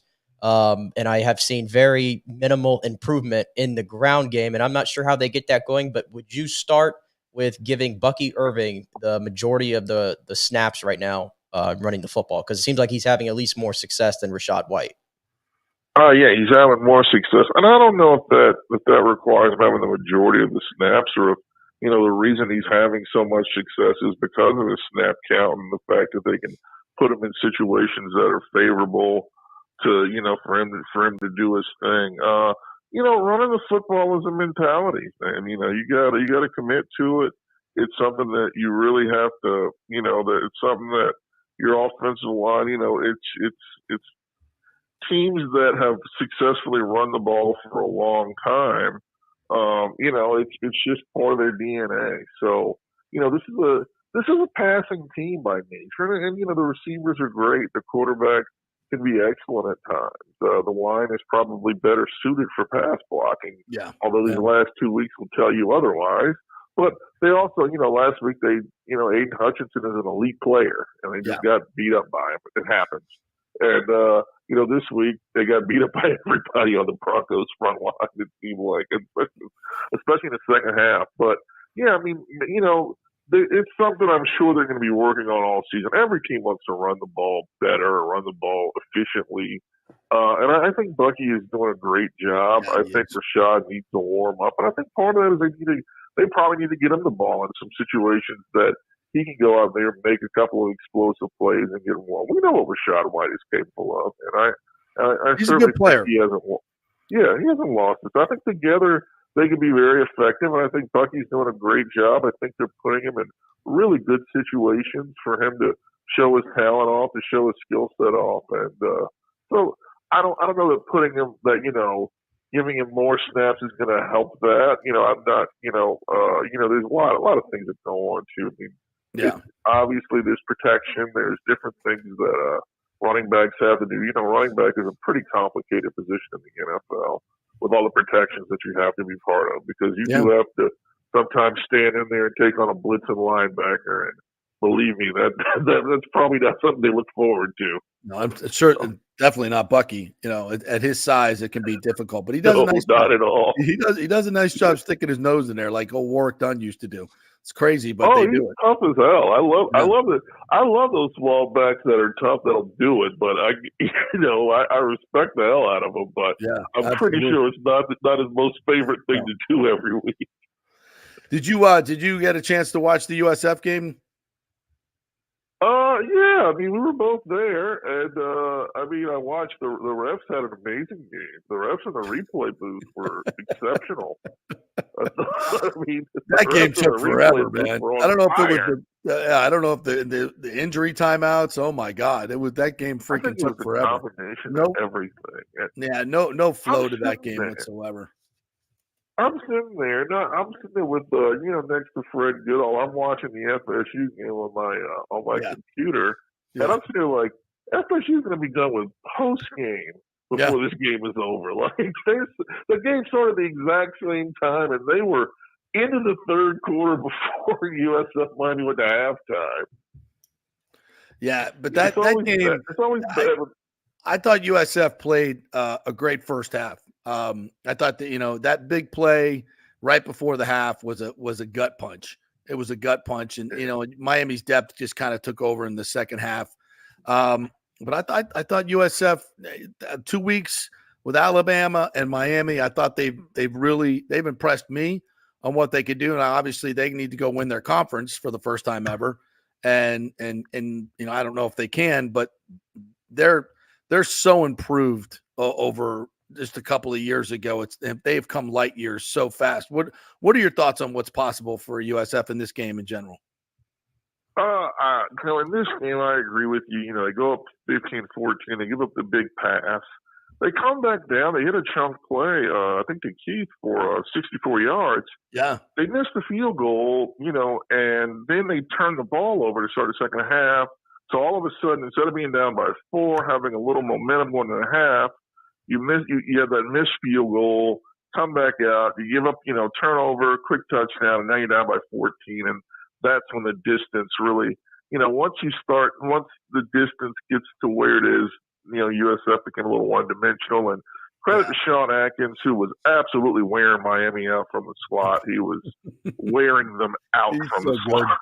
Yeah. What do you have, 11 catches for 125? Yeah, I tell you what, if Bill Belichick coaches again, it'll be to draft him in the 7th round. I guarantee it. Shocking development. He said on our show Friday that Julian Edelman is his favorite player. I'm like, yeah, that fits. Yeah, he's gonna call Atkins Amendola Edelman. I think that's gonna be his new name. Yeah. He's just gonna call him that the whole time. Yeah. But yeah, so I look at, and I'm a big Alex Golesh fan. I love what he's done. I love the way he's rebuilt the roster. I love his attitude. I love the attitude that he's instilled in those players. They come into these games. They want to do more than compete. Like they really battle. It was a fun first half. They went blow to blow with Miami for a while, and to Miami's credit, they're a very good team this year. They got back to some of their basics and were able to really slow things down in the second half and impose their will. But week in and week out, I think that this is one of the top. You look at the American Conference. Memphis gave up 56 points to Navy this past week. I think UTSA is not a good team this year. Nope. So it's open there for them. It's open there for them to go in there and take it and win this conference. I think they're certainly capable of it. They've got all the pieces. They're going to be in every game. I think they're a little road tested this year. Yeah. They played tough teams. I don't think anything scares them anymore. They're not intimidated, and it's amazing to think that this has all really come together in 16, 17 games now that they've been able to really turn this thing around. This was a team that they couldn't win anything. 4 games in 3 years. Yeah. Yeah. And brutal. to go to a bowl last year, to win that bowl game, to just absolutely destroy a team in a bowl game, and now where they are. I think he knows he's got a good team. I hope the injuries that they had on Saturday aren't anything that's going to linger, because they want to be as healthy as you can. But I think they're going into the conference season very confident in what they can do. Yeah, I was actually happy when Byram went out of the game. It doesn't look like he's injured. I mean, he was standing on a sideline. He was after the game. I think he was fine. But I was glad that he was out of that game in the fourth quarter. There's no need Yeah, he was just getting hit. He was getting hit a lot, and he was getting hit a lot. Yeah, So, that actually worked out pretty well. So yeah, I think he's fine moving forward. They got to string together a lot of games now, and it's not easy. They're gonna, but I think they have the talent and the coaching to do it. So we'll see. Thoughts on your Florida before we get to Florida State. The Florida Gators go on the road and get a big win at Mississippi State. I mean, it is what it is. Mississippi State got beat by Toledo by 24, but the Gators went in there, hung 45 on them, and got a W. That's impressive. Yeah, I mean, going into, the schedule gets, I don't even want to say the schedule gets, it just gets so much harder for the next 3 months. It's horrific. So having a little confidence, like I said, like I told you, I'm of the mentality I thought they should have played Lagway, if not the whole game, more of the game, just because I thought they were so much better than Mississippi State. And I think it brings your team, it puts your team in a better position when you have that sort of a young, talented player getting the confidence of a win. Graham Mertz played well, and it's not really about Graham Mertz. It's not saying Graham Mertz deserves to be sat on the bench or anything like that. He's a really solid football player, a solid quarterback, and a hell of a game. But this rotation and I explained to you why I don't think it's going to work, because it hadn't worked the first 2 times they did it, because they were on their heels so fast that you're putting Lagway in a horrible situation when you're bringing him in the game and you're already down 10-0, 14-0. That's the thing I don't really like. But other than that, I expected him to look good against Mississippi State. I expected him to look explosive. It's first year for Jeff Lebby at Mississippi State. That's a hell of a rebuild. You really got to convince a lot of people to come to Starkville. It's not exactly a destination central in the SEC. No. So, but yeah, good for them. Good win, 2-2. Let's see if they can double that win total by the end of the year. It's going to be hard. UCF, right, Nick? Go ahead, make your case. I was going to say, I don't like their chances against the future Big 12 champs. I don't like it. Coming off, I don't like it. I said that I don't know that UCF is a 50-50 game for Florida. I don't think it is. I think UCF might be, a few percentage points better. If I really did my nerdy stuff and looked at my FPI, I think it's like a 55, 56%, even with them being on the road. I just think they're a better team. I think they're better up front. I think they're better offensively. They've got more explosive pieces. I think they're going to absolutely roll Colorado this upcoming week. I think they're going to beat the tar out of Colorado. Right. I think it'll be your typical Colorado game where Travis Hunter will go out there and he'll do everything possible and carry a team on his back, but it's not going to be enough. I think they're going to absolutely get destroyed by UCF. So, I don't know where – I look at Florida's schedule, Kentucky, that Kentucky always plays them hard. So even that's and I look at Kentucky and Florida State, and those are the games that, okay, there's not a lot of games where I look at and think there's going to be, 50-50 games out there for them. It's not a lot. All right. So you were watching the FSU game, as when I rewatched it this morning. Brutal offense. You are a glutton for punishment, my friend. This is what I do for you people. This is what I do for you people. You should see him right now on the broadcast. He looks like he's been up since 5. Yeah. He didn't put his hat on this morning. No, he's just showing it all out. Today. I just got some gel working there today. All right. Yeah, it's disgusting offensively. It's grotesque, but their defense came to play. Not that Cal is a juggernaut. But they got an experienced quarterback in Mendoza. They got a couple of good running, but hey, they went to Auburn and won. They beat Auburn, so I guess we're better than Auburn. Cal, I think is a solid team. They ran the ball. They've run the ball so well most of this year. Florida State did a really good job at bottling up the run, forcing Mendoza to throw more than I'm sure they wanted him to throw. Now, outside of Mendoza's interception, I thought he did a pretty good job, especially on 3rd and long. I'm worried about FSU's third and long is third and manageable seems to be fine, but third and long. You put terrible. third and 16 out there, they are getting that every time. Every single time. It's third and Fuller, Good. man. It's third and Fuller. Third and Fuller. Well said. Yeah. It's just a death down. Like you're so bad at it. Why don't you just look at your call sheet and whatever you're gonna call the exact opposite at this point? Because whatever you call never effing works on third and long. Do something different. Might want to install a zone defense, you know? Yeah, you might want to install a zone defense. Yes. You know, like in an offense has to know how to run and pass. The defense has to know how to play man and zone. But evidently at Florida State, we don't play zone. We don't play zone. No. What are you, Bobby Knight? Shut up. Learn a zone. Learn a zone. For God's sake. So, all right. Focus on the win. Win, the good things are come on. Listen. No. You know what? They were 0-3 before Saturday started. They're 1-3 now. That's progress. However you want to look at it, that is progress. He's making changes, JP. I just saw the depth chart. Cam Davis is running back 1 on the depth chart. Yeah. Toafili's now running back 2. Hakeem Williams has been upgraded to number 1 starter at wide receiver. Like he's making some changes.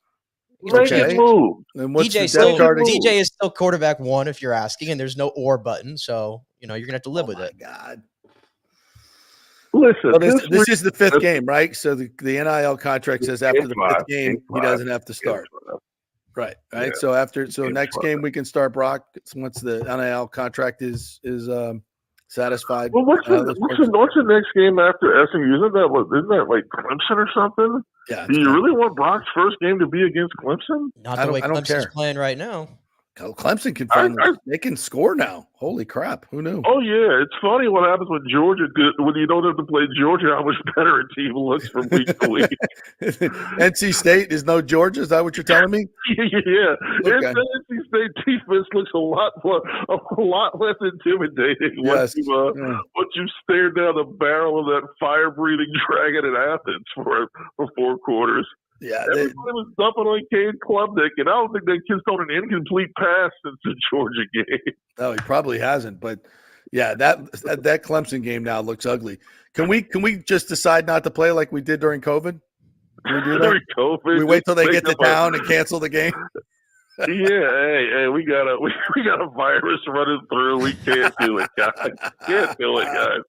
You gotta wait till they get to town, though. You gotta wait till they fly in. Yeah, exactly. They'll be warming up on the field. Like, no, we can't go today. Sorry, Dabo. I know you were getting ready to hang a 90 burger on us, but COVID. Sorry, you guys got sniffles. Can't play today. Try again next year. Best cop out ever. That might have been Norvell's greatest coaching move to date. Was actually just saying, you know what? We're not even practicing this week because we ain't playing this team. Trust me. This game is not going to happen. Yeah, it says right here in the COVID handbook. There, buddy. Yeah, right there. We don't have to play. We're out. We can't play.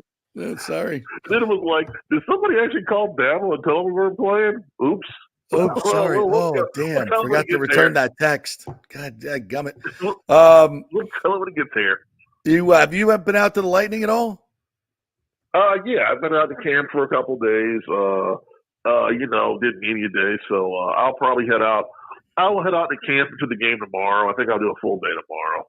So, first day of camp stuff. Tomorrow is a good chance to see some of the young guys in some game action before. A lot of them will get sent back down. The ones that are heading to juniors will probably get sent back down soon after that game. So that'll be good. It'll tighten up a little bit. You get to see some of the AHL guys and kind of see who's on the verge a little bit more. But it's different. It's obviously it's different without Stamkos. But as I was, what I think is interesting is that I'm curious who else emerges and kind of, and feels maybe like, they're going to have to, take on a little bit more, be vocal both on the ice, off the ice. During media day, Vasilevsky did 9 minutes during his, which that's 9 more than minutes. we got from him. And he was great too. That's more than his combined career. He was great too. Wow. Yeah, he talked about being healthy, about the things that he's kind of, he eliminated a lot of the heavy weight training that he's done. Yeah, it's about time for that. Place. He said he was doing more quote unquote. He used to just be, a squat machine. He's just squatting. No, I think the Russians. A lot of the weight training for more, flexibility stuff now. And Kucherov was still Kucherov. Real moody. It was guys. They were able to vent a little bit. They all missed the cap. You got to think about all that whole, in terms of, on the ice, off the ice professionalism. He was there. He was the guy that they looked to. So they needed the chance to kind of emotionally vent, all of them. They had that opportunity, and I think I'm very bullish on this team this year. I think they can do great things. I think defensively they're going to be so much better. Yes. And I think Jake Insel's going to be. I already think he's a hell of a player. And I think once everybody figures out what they do well, I think the lines are going to come together. I like Cam Atkinson coming back after being injured a couple of years. He looks healthy. He looks a little faster. I think he can. I think he can do some. I think he can get back to pre-Philadelphia production. So I'm excited about. I'm excited about watching. I watched JJ Moser out there a bit. He can skate extremely well. He's spent plenty of time in this league. He's a 20-minute guy. I think that pairing with Hedman is going to be very good with, the McDonough-Chernak pairing right behind it. So I like a lot of the things that they're doing. I think there's a lot of reason for excitement. Obviously, it's going to be a tough adjustment. You're used to guy was here for 15 seasons, so it's going to be a huge adjustment. But the team that they have out there is going to be very good, I think. And I hope everybody deserves a time to kind of get past the Stamkos, what happened with Stamkos. But I think over a period, when I look at the teams in the Eastern Conference and I say, well, who are the top 6 teams? I have the Lightning in that top 6 group, along with the Rangers, and I still think the Hurricanes will be there. Obviously, the Florida Panthers. Obviously, I think the Maple Leafs, even if they're a bottom 6 team in the playoffs, are going to be they're going to be top 6 during the season. Shut up. So it's just now the Atlantic Division is a little tougher. Ottawa's gotten a little better. Detroit's gotten a little better. And it's little things that happen during the course of an off season. It's like, the situation in Boston. Well, they don't have the 2 goalies anymore. One of them went to Ottawa. That makes Ottawa a much tougher team. Mm-hmm. That means that instead of facing that Swayman and I got to keep the other guy's name right now at the top of my head, Swayman Olmark platoon only 4 times a year. Now you're probably facing them 7 or 8 times a year. So things get a little tougher, within the division. But I think this team is well equipped for it. No, I'm really anxious to see how they play together and defensively, and I think they're going to get better as the year goes on. If they stay healthy. Yeah, I agree. Yeah, and we'll see what the power play may take a little step back, but you'll be so much better 5-on-5 that you should win more games. And I put a lot of faith in Coop. He knows what he's doing. He's been at this a long time. Yeah, this is a long time, but it's very good. I was there Friday night for the launch, and it was a really cool night. A lot of STMs there, probably 7,000-8,000, and they had a really nice program, and they brought Coop out to hand over the C jersey to Hedman, which was really, really cool. They did this great video, which I'm sure you'll see for the opener on the history of the captaincy for the Lightning, and it was really, really well done, like all the videos. Yeah, I saw it. That was really well done. credit to that whole group, Gabe Marte and that crew that does all those They do videos. an unbelievable job. They do an amazing job time and time again. Coop got a great ovation. Coop got a great ovation, and then they brought Hetty out, and Hetty's a man. He speaks, but he's just very understated. He's just a very understated guy. But he's the guy. He was a unanimous choice. He's your captain, and he'll do a great job. And I just think this is absolutely. I think short of a complete rebuild, right? You needed to just change things. Things were just getting kind of stale. 2 straight 1-and-outs in the playoffs. You needed to make a major change, but you still have the same core. And I think they accomplished what they needed to do. It sucks because it's Stammer for the main pipe. It's Sergachev as well. And what you got back for Sergachev, I think, is phenomenal. And maybe Geeky can be a surprise this year and give you 20 goals. Who knows? Who knows who that guy's going to be? But I'm really interested to see how they play together. And I think with this core, they're still just going to be really, really good. So we'll see. Yeah, I would agree with you. I agree with you. I'm very excited about that team. And I think, like you said, they want to make changes. They didn't want to be the Pittsburgh Penguins. No, that was the thing. They didn't want to do this. I didn't want to do that. So we shall see. All right, Corey, thanks, buddy. You can follow him on the X Machine at Corey Long, CoreyLong. Always a great follow, and always great to chat with you, my friend. Thanks, pal. Great to chat with you. Have a wonderful week, my brother. All right, I'll see you soon. I'll see you on Sunday. Yeah, my nose got a dub. I'm going to have a great absolutely. Week. Great effing week looking at the depth chart with the DJ at the top. Bye-bye. Stop it. All right. We'll take a break. We'll come back and we'll do a little bit around the NFL. Some crazy stuff happening yesterday. Interesting game last night. The Falcons lose. That was good. The Saints lost at the wire. Both teams losing at the wire. So that's good for your Buccaneers. And we may even talk a little baseball for Nick. So quick break. We are brought to you by the great folks at the Gators Gordon Group. Hey, interest rates are coming down. You know what that means.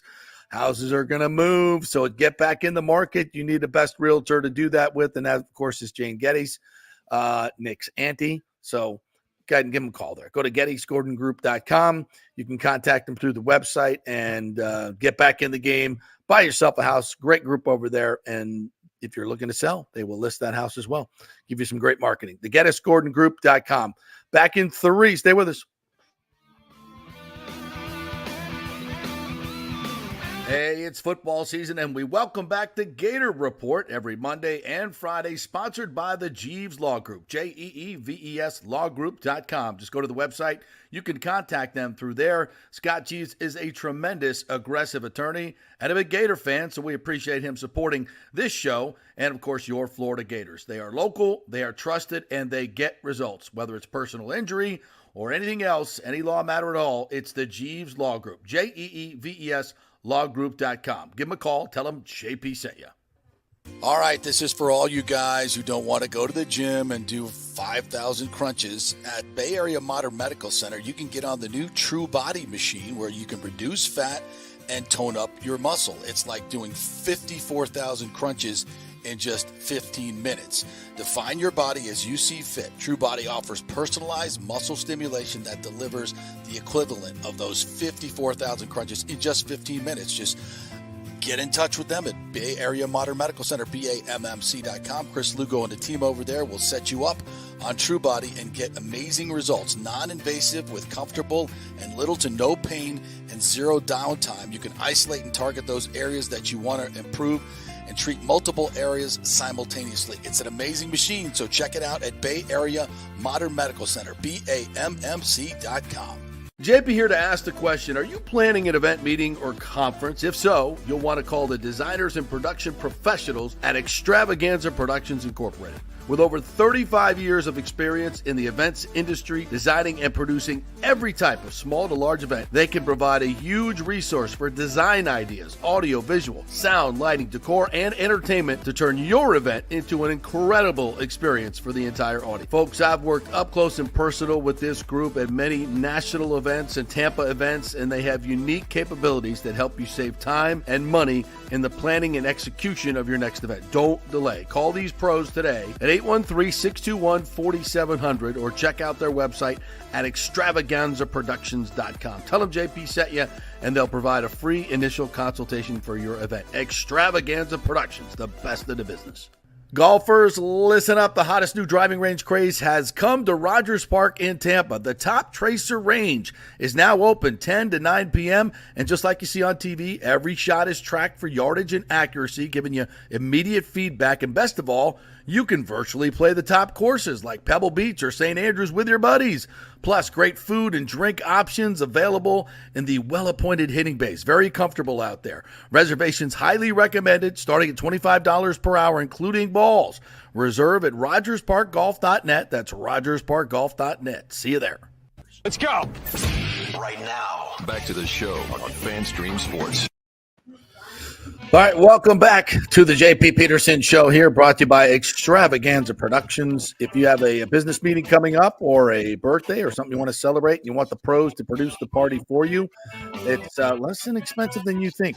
So give them a call over there. Extravaganzaproductions.com is the website. You can contact them through there and tell them JP sent you. Get a tour of the warehouse there. See all the cool props they got. Lots of great things they can do for your event. All right, you want to get to some of the comments here, my friend? Yeah, let's do it. All right. Got some great comments coming up. By the way, interesting stat here on the NFL that my bookie just gave me. He said I was shocked that anyone beat the NFL the last 2 weeks. Saw a great stat. Dogs of 5.5 or more. 5.5 or more. 13-2. Against the spread with 9 outright wins. That's 5.5 or more, 5.5 points or more. And they were 4-0 this week. How about that? Yeah. That's crazy. I'll tell you what, just a general statement I'll make about the NFL through 3 weeks. The everything's up. The merch is up, the ratings are up, the whole money-making machine is through the roof. But in terms of the quality of play that I am seeing across the league right now, I mean, it's been really bad. And I've been telling you some of these like interesting numbers. Like here we are, and this is pending 2 Monday Night Football games tonight. 108 touchdown passes through 3 weeks. There was 172 in the 2020 season. And that number has nosedived here to 2023. And then on top of that, there are 2 safeties. Yeah. Get rid of the 2 high safeties. How about we teach the quarterbacks a little better? How about that? 13 teams are currently averaging under 200 passing yards per game. And Andy Dalton is the only quarterback with 300 passing yards and 3 touchdowns in a game this year. Holy crap. How is this possible? 300. How is that the only 300-yard, 3-touchdown performance in the NFL? And he comes off the bench to do it, and the Panthers get their first win. And Dave Canales goes bananas. Did you see that celebration in the locker room? I did. It's good for Dave, man. You know who you didn't see? Who? Bryce Young. Well, I mean. Can you imagine how bad he feels? Your team, you're the worst team in football. They make a quarterback change, and you go out and just score what? What did they score? 33 points? Yeah, and by the way, did you see the dimes he was throwing? No, it wasn't even like a meme anymore. People were like, "Oh, Andy Dalton is playing great." No, Andy Dalton had the best game any quarterback has played all year. The Red Rocket was on fire. He was on fire. And I'm just going to point out for all the people, and I'm not saying the Panthers are absolved from blame in that whole Bryce Young situation because they're not. But I'm just going to point it out that Andy Dalton has started 2 games for the Panthers in the last 2 years. 680 passing yards, 5 touchdowns, no picks. I'm just saying it. Like, I've watched Bryce Young with my own eyes. I can tell you that he is legitimately one, and I say this with respect, but it's going to sound really bad. I think he might be Jamarcus Russell territory. Oh, my God, yeah. In terms of many number one. I mean, he's literally right there. His numbers are worse than Jamarcus Russell's, and he looked worse this year. I never saw it in him as a pro quarterback. He's just too freaking small. He's too small, JP, and the problem is he has no superpower to override it. Right, exactly. Drew Brees had a superpower. Russell Wilson had a superpower. Like, all the smaller quarterbacks that have had success in this league had some sort of superpower. Bryce Young doesn't have any, like, it sounds so harsh, but, like, I just see a mediocre arm talent and a guy who's small who can't move and has bad footwork. Yeah, and mentally he's shot. And they gave up so much to get him. And here's the thing, if there's one quarterback on the board and you're desperate for a quarterback and you give up a lot, but there was multiple quarterbacks on the board that were arguably better. So why do you give up the only quarterback one dude? The only quarterback in that class that looks like obviously it's CJ Stroud, and he had his worst game maybe as a pro yesterday. But like Anthony Richardson, I mean, he's a train wreck from one play to the next. Will Levis is teetering on being unplayable. And honestly, Anthony Richardson with 6 interceptions and Joe Flacco's sitting behind him. I'm not opposed if you're the Colts. Like, hey, let's sit AR down a little bit and have Joe Flacco play. Because, like, we're playing these rookies, like, just right away nowadays. And how many of them are actually playing well? Here's the problem. Here's the problem with the NFL now. And this is not something that's an easy fix. So you've kind of migrated the rules towards the offense, right? And now you've got, and in college football obviously has all these RPO quarterbacks that are running the show. So they're not training up drop back quarterbacks anymore for this league. And now all the defensive coordinators have figured it out. This is how you defense the RPOs. Yeah. And so and the way that you do it really is you play 2 high safeties, you keep them in front of you, and you wait till these quarterbacks that aren't great quarterbacks make a mistake. See, but that's my thing. Everybody's putting it on, and I said it too, like the defenses are fighting back, and that's sort of a cycle. But it's honestly easier for the defenses to fight back right now because I just don't think all these quarterbacks across the league are really young. They're limited. They have great traits and everything, but where they're so deficient as opposed to the generation before them is pre-snap. Like I'm watching clips. I watched some clips yesterday that came across my Twitter feed, and Tom Brady mid-play after he's already it was just from 2022 against the Ravens or whatever. And as he's faking the handoff to Leonard Fournette, he tells him, he goes, cover two. Like he's that far advanced in his head of what's going on and where he's going to go with the football. And I don't think the quarterbacks that you're seeing right now, outside of a few, and that's why I told you, I love watching Aaron Rodgers do his thing. I love watching Matt Stafford because they don't seem to, and maybe Rodgers, he's a little bit more limited with what he does with the football sometimes. But like you look at Matt Stafford yesterday playing with nobody, no offensive line against a damn good football team. And I'm sure he was getting a lot of too high looks, but he don't give a damn. You got to attack it. He knows how to beat it. Brady was doing it at 43, 44 years old, better than anybody in the league. Yeah. So this whole thing about, you can't beat 2 man. No, yes, of course you can. You can, but since the 1970s. Yeah, but you have to be able to, first of all, have a great arm and be great. A lot of these guys that are getting drafted, like Bryce Young, don't have great arms. They've just ran around a lot, and Caleb Williams has a great arm. But his entire repertoire is about breaking out of the pocket and it worked for him a little bit yesterday, I will say. Yeah. He had some of those classic where he rolls out and throws those those throws where he's like 1 foot off the ground. Of course you're going to get games like that, but most of the time you're not. Yeah. And these defensive coordinators and the better defenses know how to. So now what do you do? Like, how does the league adjust? Do we make more rules? Now we're going to have 10 on defense. No, we don't need rules. We don't need to use the Mel Kiper suggestion of, the safety's got to be pushed up more. Like that's ridiculous. And to me, these quarterbacks need to figure it out. You don't have to have high scoring games for games to be interesting. No, football is not about just throwing the ball. No, I love the run game. I like, when you watch like that Bucky Irving play, I was watching it and they replaying it this morning, looking at it from the 22. I mean, it's so perfectly blocked. It's so perfectly blocked. The timing of the blocks, the timing of everything.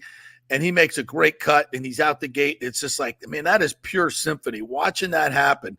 And so it's not like the running game is not boring to me. I mean, if you're handing it up the middle into a cloud in your 2 yards, that's boring. It doesn't have to be. You cannot look me in the eye and tell me you were bored watching the Baltimore Ravens control the line of scrimmage and Derrick Henry, who's a freaking hoss back there at 30 years old, putting $250,000, by the way, into his body maintenance every year. He's a freaking freak. I mean, how is that boring to you? The Ravens threw 15 times in that football game, and they just shoved it down the Cowboys' throat the entire game. Loved it. And that's so it doesn't have to be this ridiculous, 45-41 game to be entertaining. Not for me. So I hope the NFL doesn't do stupid stuff to try to get offenses back into it. No. The coaches will adjust. It goes back and forth. Right now, we're in probably in a bit of a defensive mode, but the coaches will adjust to it. But I go back to what Tom Brady said in the offseason, how we've dumbed it down for the quarterback so much. And the development of these QBs is just all over the map right now. You see too many of them are playing. I think the Patriots are doing a smart thing by not playing Drake May, number one, because he would get killed. You saw he got one series the other day and he got killed. Yep. So there's no need to rush him. There's no need to do it. I mean, you're throwing these guys into the fire. Caleb will not last the season. Trust me. He will not last the season. He will be hurt. It's too reckless. Yeah. And that's not going to work. All right. So last night you watched the Falcons Chiefs game. Of course I did. I mean, and Mahomes said it after the game. It was like, we're not playing that well. But they're 3-0. They're 3-0. There was a defensive pass interference on Kyle Pitts on my fantasy team, by the way. Needed that touchdown. Smoltz is kicking my ass again this week. I got Jamar Chase going tonight, trying to salvage anything, but I think I'm like 40 points behind. And I was set up to win. Like I was projected to win. But every time I play Smoltz, he kicks my ass. It's ridiculous. And I had Saquon Barkley, but I also had Baker Mayfield. Ooh. And he scored me 10 points. Yeah, that was his QBR yesterday. Yeah. Right. So the Falcons, Kyle Pitts has probably going to be the game-winning touchdown. They don't call it against. They don't call it. It just never happens. It's. I'm telling you, if you were putting a case together that the NFL favors the Chiefs, I mean, you got a lot to point to. Oh my God! I mean, what's the difference between that and the play the week before that was called on Cincinnati? What's the difference? They're both PI.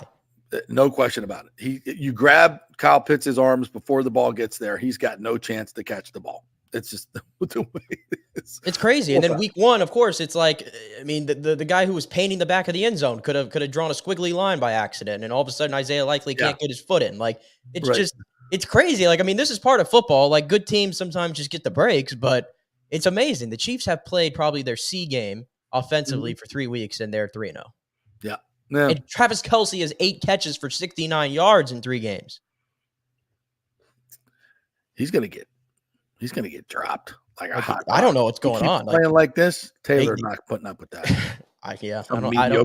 Some mediocre tight end with a bad mustache. No, she ain't putting up with that. I'm telling you, I think this is Kelce's last year. I'm sticking to it. Oh yeah. What is he? 35 now? He's 34, going to win 35, and I mean, I thought he was going to age really well and continue playing, but I mean, if it keeps going like this, like I'm not saying he's washed or anything, but I'm sure defenses are paying more attention to him. But 8 catches for 69 yards, I mean, he gets that every game usually and more. Yeah. The 49ers are 1-2. See that coming? No, and I also did not see Juwan Jennings putting up a stat line that only in the history of the 49ers franchise, Jerry Rice has done it. I did not have Juwan Jennings on my list there. No. But Matt Stafford, what a game! Oh my gosh, he's awesome. He's just awesome. Incredible win by the Rams. The Cowboys are awful. Oh my God, they're so bad. They are old. They are expensive, and they got worse. Like, look at their offense. Like, you're throwing a CD Lamb and then the drop off. I mean, Jake Ferguson's a good tight end, but like Brandon Cooks is old. Like, you don't really have a third receiver. And then Ezekiel Elliott and Rico Dowdle. I mean, you didn't want to pay Derrick Henry, and this is what you get. They have 0 run game. You think the Bucs run game is bad? The Cowboys are worse. Terrible. That was so. I mean, again, all these underdogs winning. It's just crazy. What else yesterday floated your boat? Hold on, let me pull up my thing here. I thought I was really impressed by the Green Bay Packers. I think Matt LaFleur. Oh my God! I mean, Matt LaFleur took in Malik Willis right before week 1. Mm-hmm. Jordan Love gets hurt. He has to change his entire offense just like that, and it looks more efficient. I'm not saying Malik Willis is better than Jordan Love, but it's been more efficient. They're running the ball really well. Josh Jacobs has been a great pickup. Malik Willis, I mean, night and day over from what we saw in Tennessee. And they went out there and just dominated the Titans on the road. And so Green Bay, I mean, my goodness, I don't know how long. I'm sure Jordan Love will probably be back next week. But for them to get 2 wins with Malik Willis, I mean, shout out to Matt LaFleur. And LaFleur was saying how much Malik Willis has mastered the offense in 2 weeks, 3 weeks, whatever it's been. He said he's just like completely digested the playbook. I don't think he's changed his offense that much. the kid's just running it. He's running it really well. He's making some smart throws. He's not putting the ball in harm's way. I mean, you couldn't ask for a better 2 games there. The other game that I had my eye on, this was one of my favorite games to see this week because in terms of old school smash mouth football, the Chargers and Steelers had that written all over it. Justin Herbert get hurts in this game. He had to play. He played through a high ankle sprain, I believe, and he ended up re-aggravating that. But the Steelers, it never looks pretty. Never ever. But they're 3-0. The Steelers just keep on winning, and Justin Fields, I got to give the guy credit. He threw over the middle. He threw over the middle of the field more than I've ever seen him in this football game, and I thought he played really, really well. So I don't think Russell Wilson's getting that job back. I think that's Justin Fields for now. And as long as their defense, which is averaging giving up only 8 points per game through the first three weeks of the season, as long as that continues to do their thing, the Steelers are going to keep winning ugly football games. Justin Fields and the Pittsburgh Steelers, I told you, are a marriage made in absolute heaven. And it's just he knows how to win these kind of games. And now he's got a tough quarterback who can run the football and is serviceable in the passing game and is getting better. And watch out. Yep. Mike Tomlin knows how to win football games. It's just crazy.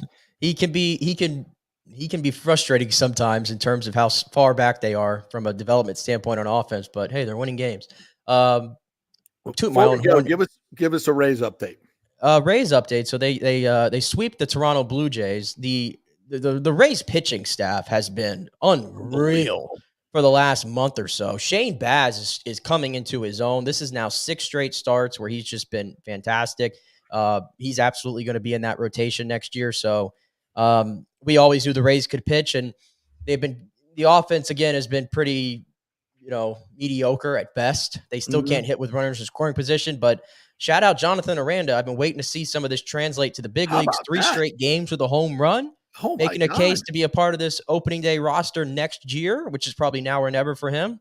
Yeah. So they're back to 500. It only took him the whole season, but he finally found it. He finally found it. They're back to 500.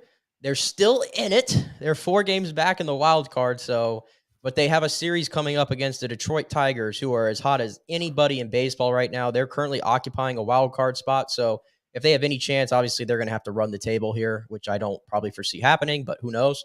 And because the Royals have lost like 7 or 8 straight games, that's opened up that final wild card spot. But if you're the Rays have been fighting. I'll give them that. It's been a very miserable year at some times, but their miserable year looks like they're still going to somehow salvage a 500 season. So take that for what it's worth. I said they'd win 85. I was overestimating them. Real quick before we go, thank you so much for all the comments here today. I wanted to give a shout out to all of you guys. Kenneth McCleary said, "Hey, JP, I know any team can beat any team on any day, but when you say that you came out flat and you get your ass handed to you 26-7, that tells me that you thought that you should just had to show up and win." Yeah. It's just like these guys should know better. A lot of these guys should know better. That's very disappointing.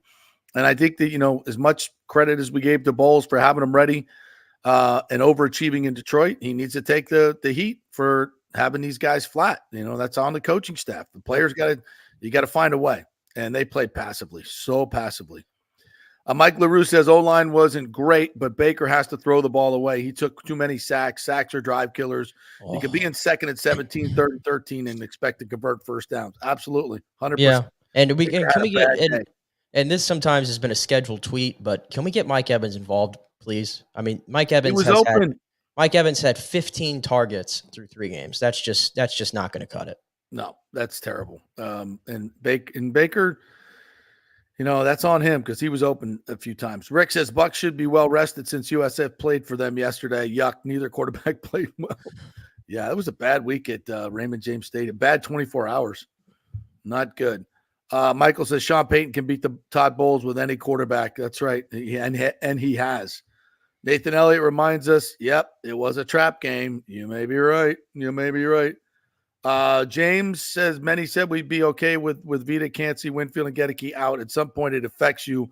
Bowles coach soft because of the injuries on D. Bowles should have blitzed all day, but no soft coaching. Totally agree on that one. Totally agree. Nathan says Justin Schooley has to be replaced. Barton has to improve quickly. Cody is not good enough to help Barton or Schooley yet. Got to get Luke back. I think Cody was the weak link yesterday. To me, by looking at the tape, he was they put a lot of faith in him to improve, but I don't see anything right now. Yeezy says if Liam doesn't get Mike to 1K, he can walk the plank. Oh, he's on pace for 680 yards right now. Oh my God.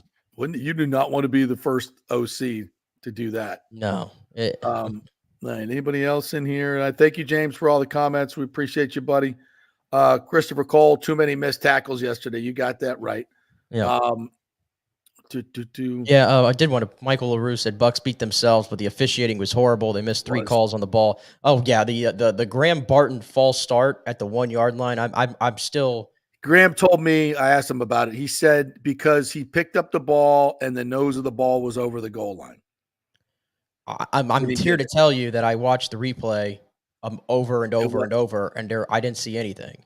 No, when they pick up the ball.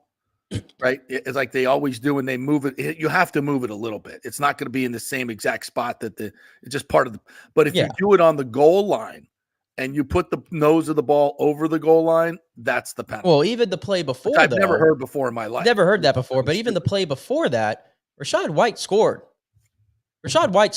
And I know there was under 2 minutes, so there's nothing Bowles could do. How in the world does that not go to a booth review? No question. There was no question. He fell right on the line with the ball. Yeah, NFL officiating continues to be an enigma every week. Brutal. And RJ Martin says, I blame the whole team. The team looks severely unprepared for a Denver team that they thought would be a pushover. I think the coaching staff did a horrible job riding their high from a 2-0 start. And it's like, the walkthrough Thursdays, and it's just, you're trying to rest your team, but what you're doing is you're resting their minds.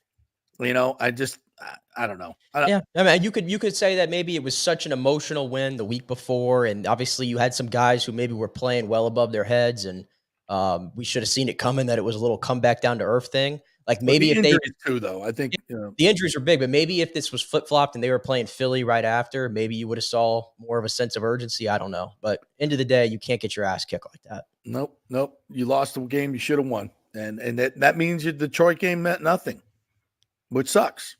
You're 2-1. Could be 1-2. I know, but still. All right. Great job, Nick. Appreciate you. Thank you, all of our commenters. Really appreciate you guys. Don't forget to tell everybody about the show.